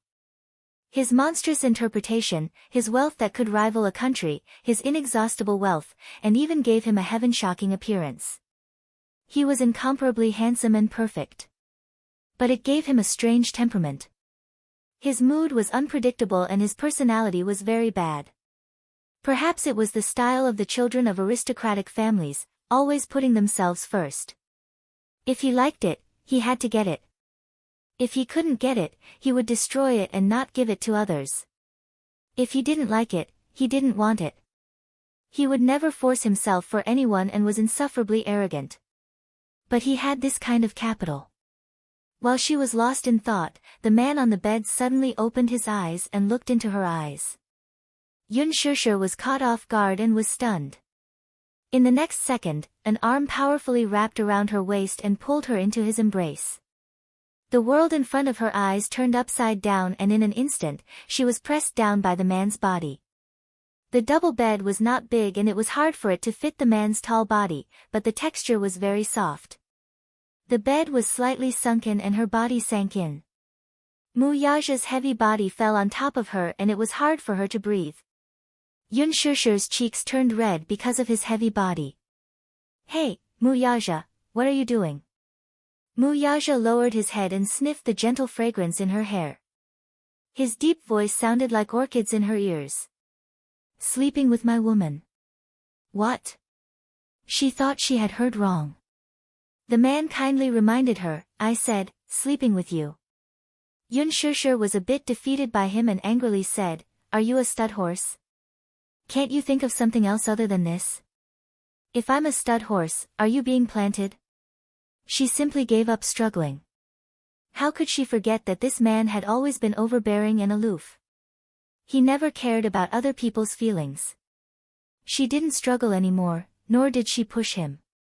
She simply spread out her body and let him do whatever he wanted. She closed her eyes expressionlessly and did not resist at all. She was as quiet as a dead fish. However, the stalemate continued, and neither of them made a move. However, the man on top of her just quietly imprisoned her and didn't make the next move for a long time. She had some doubts in her heart. She opened her eyes slightly and saw Mu Yaja looking down at her. His gaze was scrutinizing and sizing her up. Suddenly, he said coldly, "Yun Shushu, aren't you a little too tactless?" "What do you mean?" "The line of women waiting for me to pamper them stretches from here to Milan. Yet you're avoiding me like the plague." Mu Yaja looked at her coldly.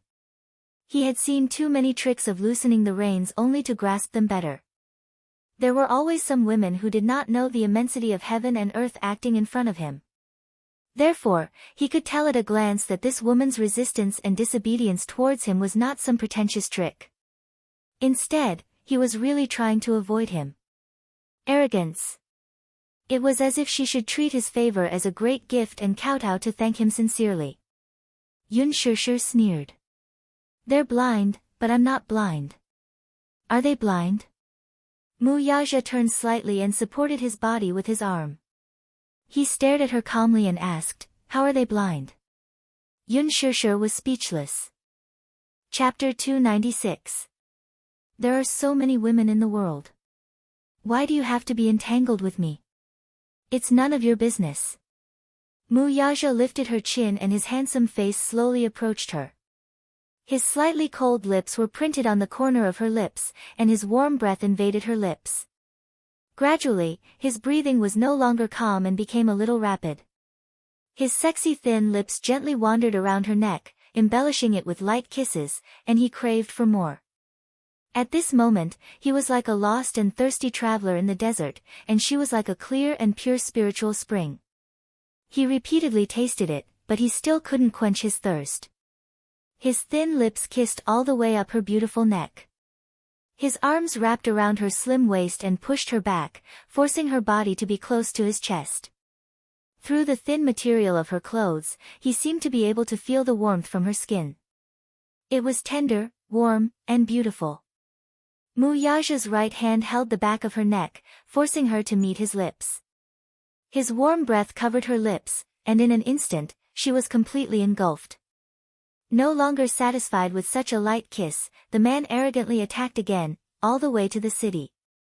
However, his attack was limited to kisses, and didn't go as deep as the previous few times. The temperature in the room suddenly rose.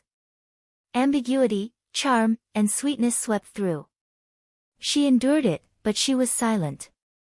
Muyaja couldn't accept her lack of reaction.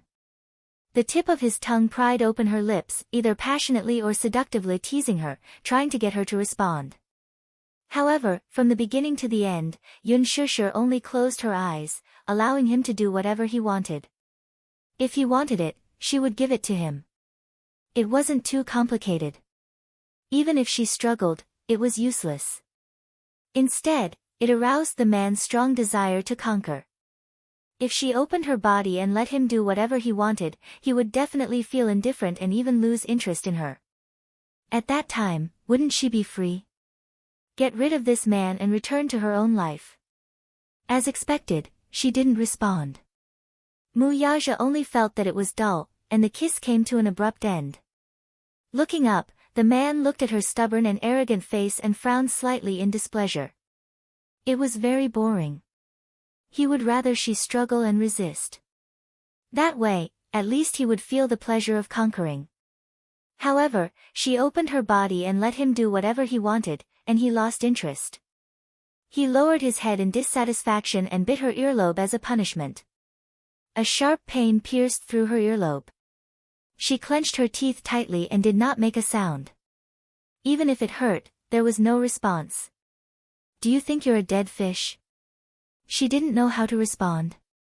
Or did she feel that it was too difficult to be with him? "Since you want it, I'll give it to you. I'll be obedient." "Don't you want me to be obedient?" Yun Shusher retorted sarcastically with a hint of disgust in her eyes. Of his arrogance and his forcefulness. Very of his words. Wasn't hers. Muyaja lowered his head abruptly. His thin lips brushed past her jade-like collarbones and landed on her neck.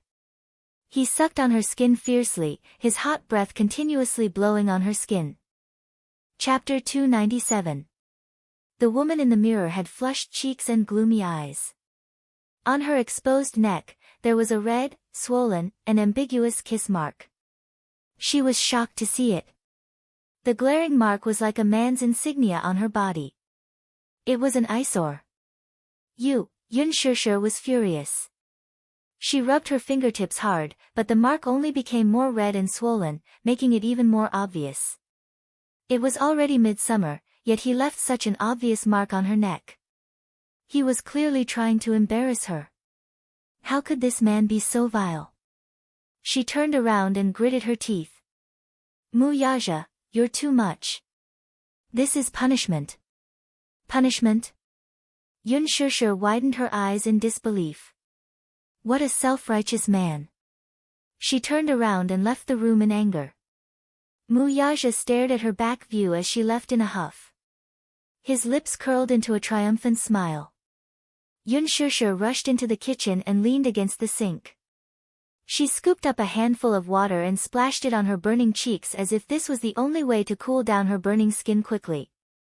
She took a wet towel and wiped her cheeks and neck repeatedly. She rubbed it fiercely as if she wanted to wipe off the man's scent and marks on her body. However, after a while, she sighed in vain. Why did he have to make things difficult for himself? Was he torturing himself as well? Grumble, a long and weak sound came from her stomach. She was hungry.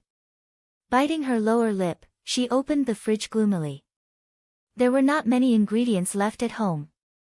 There were only a few eggs, a piece of beef, and a bundle of dried noodles. Thus, she thought of making some food to fill her stomach and then rushing to the hospital to replace Yun Yecheng. Her culinary skills were not considered good. When she was in the Yun family, all the household chores were done by her. At that time, she was still studying. Although she had to work daily and was very busy, Yun Yecheng's 3 shifts were reversed.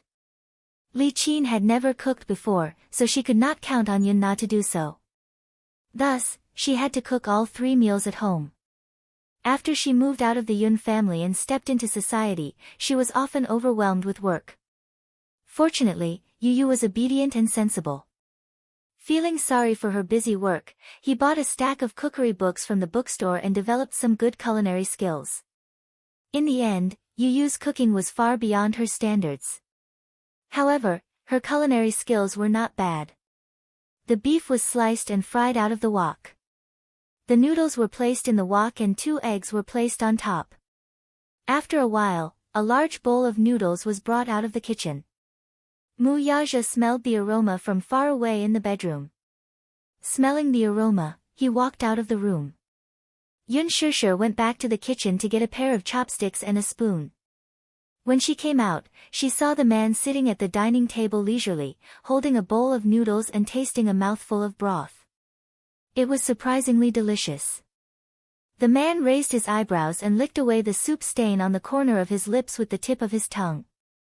Clearly, he was savoring the taste. Mu Yaja lowered his head and stared at the noodles in the bowl. In addition to the noodles, there were 2 poached eggs and a few slices of beef. But for some reason, the aroma was overflowing and aroused his appetite. There was no doubt that he was hungry, too. He did not feel anything at first, but when the aroma wafted into the room, his taste buds had a subtle reaction. What is this? He had never seen a noodle soup with such ingredients. The chefs hired by the Mu residents were all high-class chefs from 5-star hotels. Their culinary skills were well known.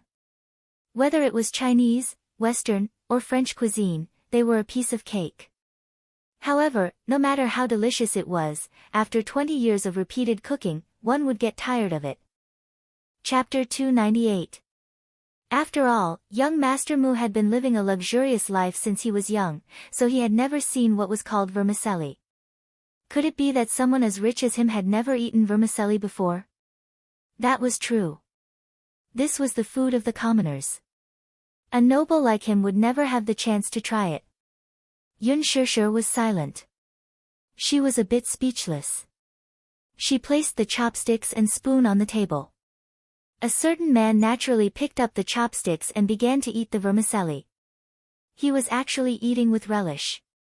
Outside the window, the sunlight spilled into the windowsill. Mu Yaja's back was straight. Even when he was eating the vermicelli, he still had an elegant manner. He was very quiet and did not even make a single sound. She finally believed that he was a true noble. The good etiquette that he had received since he was young was clearly displayed at the dining table. Even if he was holding the most common bowl of vermicelli in his hands, he still maintained the noble and elegant aura of a noble. This kind of aura was not fake. If it wasn't for the elegant etiquette that he had received since he was young, this kind of aura would have seeped into his bones over the past 10 years. Yun Shishir helplessly pursed her lips. Seeing that her portion of vermicelli had been snatched away, she could only turn back to make another one. When she brought it out again, Mu Yaja had already silently finished the vermicelli in the bowl. It seemed like it was to his taste, not even a drop of broth was left. She glanced at the bowl and saw that he had really finished it all. He had eaten it very elegantly, not even a drop of broth was spilled on the table. The etiquette of a noble was really complicated.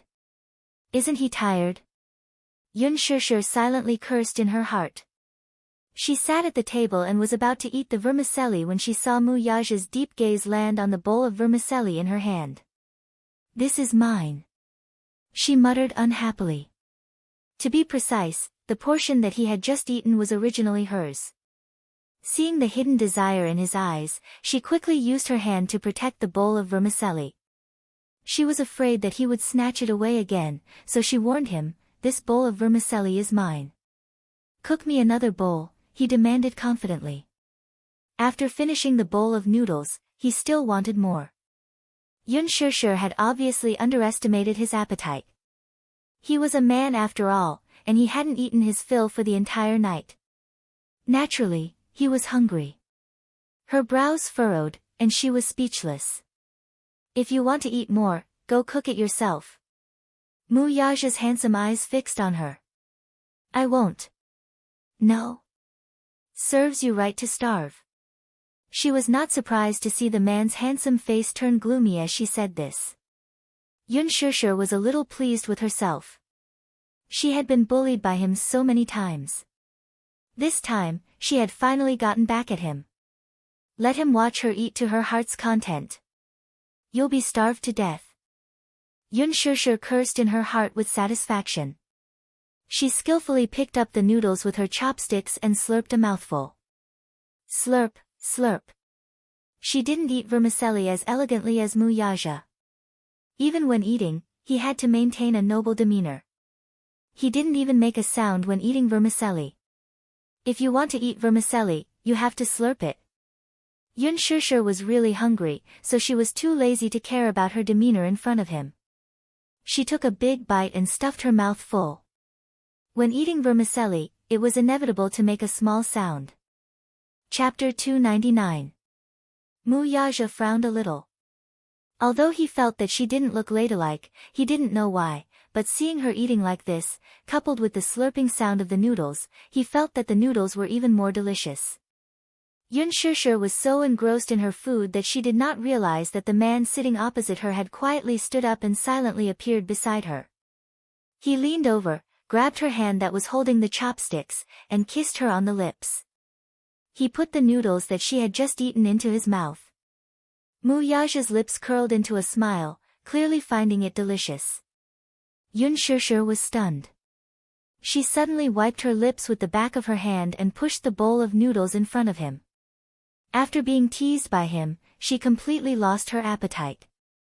"You eat, I'm not eating anymore." "Why, are you angry?" "Who cares about you? Go and eat your clear soup noodles." Yun Shishir glared at him speechlessly and went to the bathroom to take the washed clothes to cool. Mu Yaja saw her angry appearance and was in a good mood. He sat back at the table and enjoyed the noodles in the bowl with satisfaction. When Yun Shishir came back from cooling the clothes, there was no one at the table. The sound of the shower came from the shower. From time to time, the man's frustrated curses could be heard. He was sweating a little after eating the noodles. Plus, he was sweating in the hot and stuffy hospital, so he wanted to take a shower. However, there was a problem with the water heater. The water came out intermittently and it was sometimes cold and sometimes hot. This made a certain young master who had always lived a good life suffer a little. Yun Shishir's lips twitched. This man really didn't treat her as an outsider. He completely treated this place as his own home. After washing the dishes, there was a knock on the door. Yun Shishir was suspicious. She opened the door and was shocked by the solemn scene outside. In the narrow corridor, there were 2 rows of men in black suits standing straight. Each of them had a cold expression and didn't smile. The 2 men standing at the front were holding a stack of clean clothes and walked in as if there was no one around. Just then, the bathroom door opened and Mu Yaja walked out with a gloomy face. The water heater was hot and cold. At this moment, his face was as black as ink. The man in the suit stood behind him and handed the clothes over. Mu Yaja was rubbing his wet hair with a towel. His lower body was wrapped in a teddy bear bath towel, and his upper body was bare. His well-defined muscles were stained with water, making him look exceptionally sexy and charming. Yun Shishir's gaze fell on the teddy bear bath towel and she held her forehead in annoyance. This bath towel was specially used by Yu Yu. Every time the little fellow finished bathing, he would drape this bath towel over his body. However, when it was used on a man, it was so small that it could only cover half of his body. Hey! Yun Shishir pointed at the towel on his body. This is Yu's special towel. Mu Yaja glanced at her unhappily. And? My son is obsessed with cleanliness. Yun Shishir mocked. Mu Yaja's lips twitched. He could no longer maintain his elegant bearing. Woman, you let my son live in such a shabby place. Chapter 300. Your so-called lousy place costs a few thousand a month. Young Master Mu, I'm not like you, who is so rich that you can rival a country. This place is already very decent. It's just that the water heater is broken. This man was too much. What did he mean by lousy place? Did he think that everyone was like him, with mountains of gold and silver at home? This was the capital. It was not a small city. Even if the apartment here was not in a good location, the land price was not cheap. A month's rent was already very considerable for her. Mu Yaja, however, asked, do we need to rent such a lousy place? Yes, the man in the suit helped him change into clean and fresh clothes. Mu Yaja impatiently rubbed his wet hair and walked forward to pick her up. Let's go. Ah, where are we going? I can't tolerate my woman and son living in a pigsty. Pigsty. Wait, did he say that her home was a pigsty? She was about to throw a tantrum when Mu Yaja strode over and, without giving her a chance to protest, half-carried her to the door before kicking it open with a kick. The landlord next door heard the commotion and opened the door, only to see the corridor full of bodyguards. He couldn't help but be stunned. She looked up and saw the tall man who was carrying Yun Shishir downstairs. She was shocked. She took a closer look and saw that it was Yun Shishir. She immediately went forward and said, Hey, by the way, I've been looking for you for the past 2 days. Why haven't you been home? Your rent this month. The apartment Yun Shishir rented was a property under her name. When the building opened, she bought 2 units.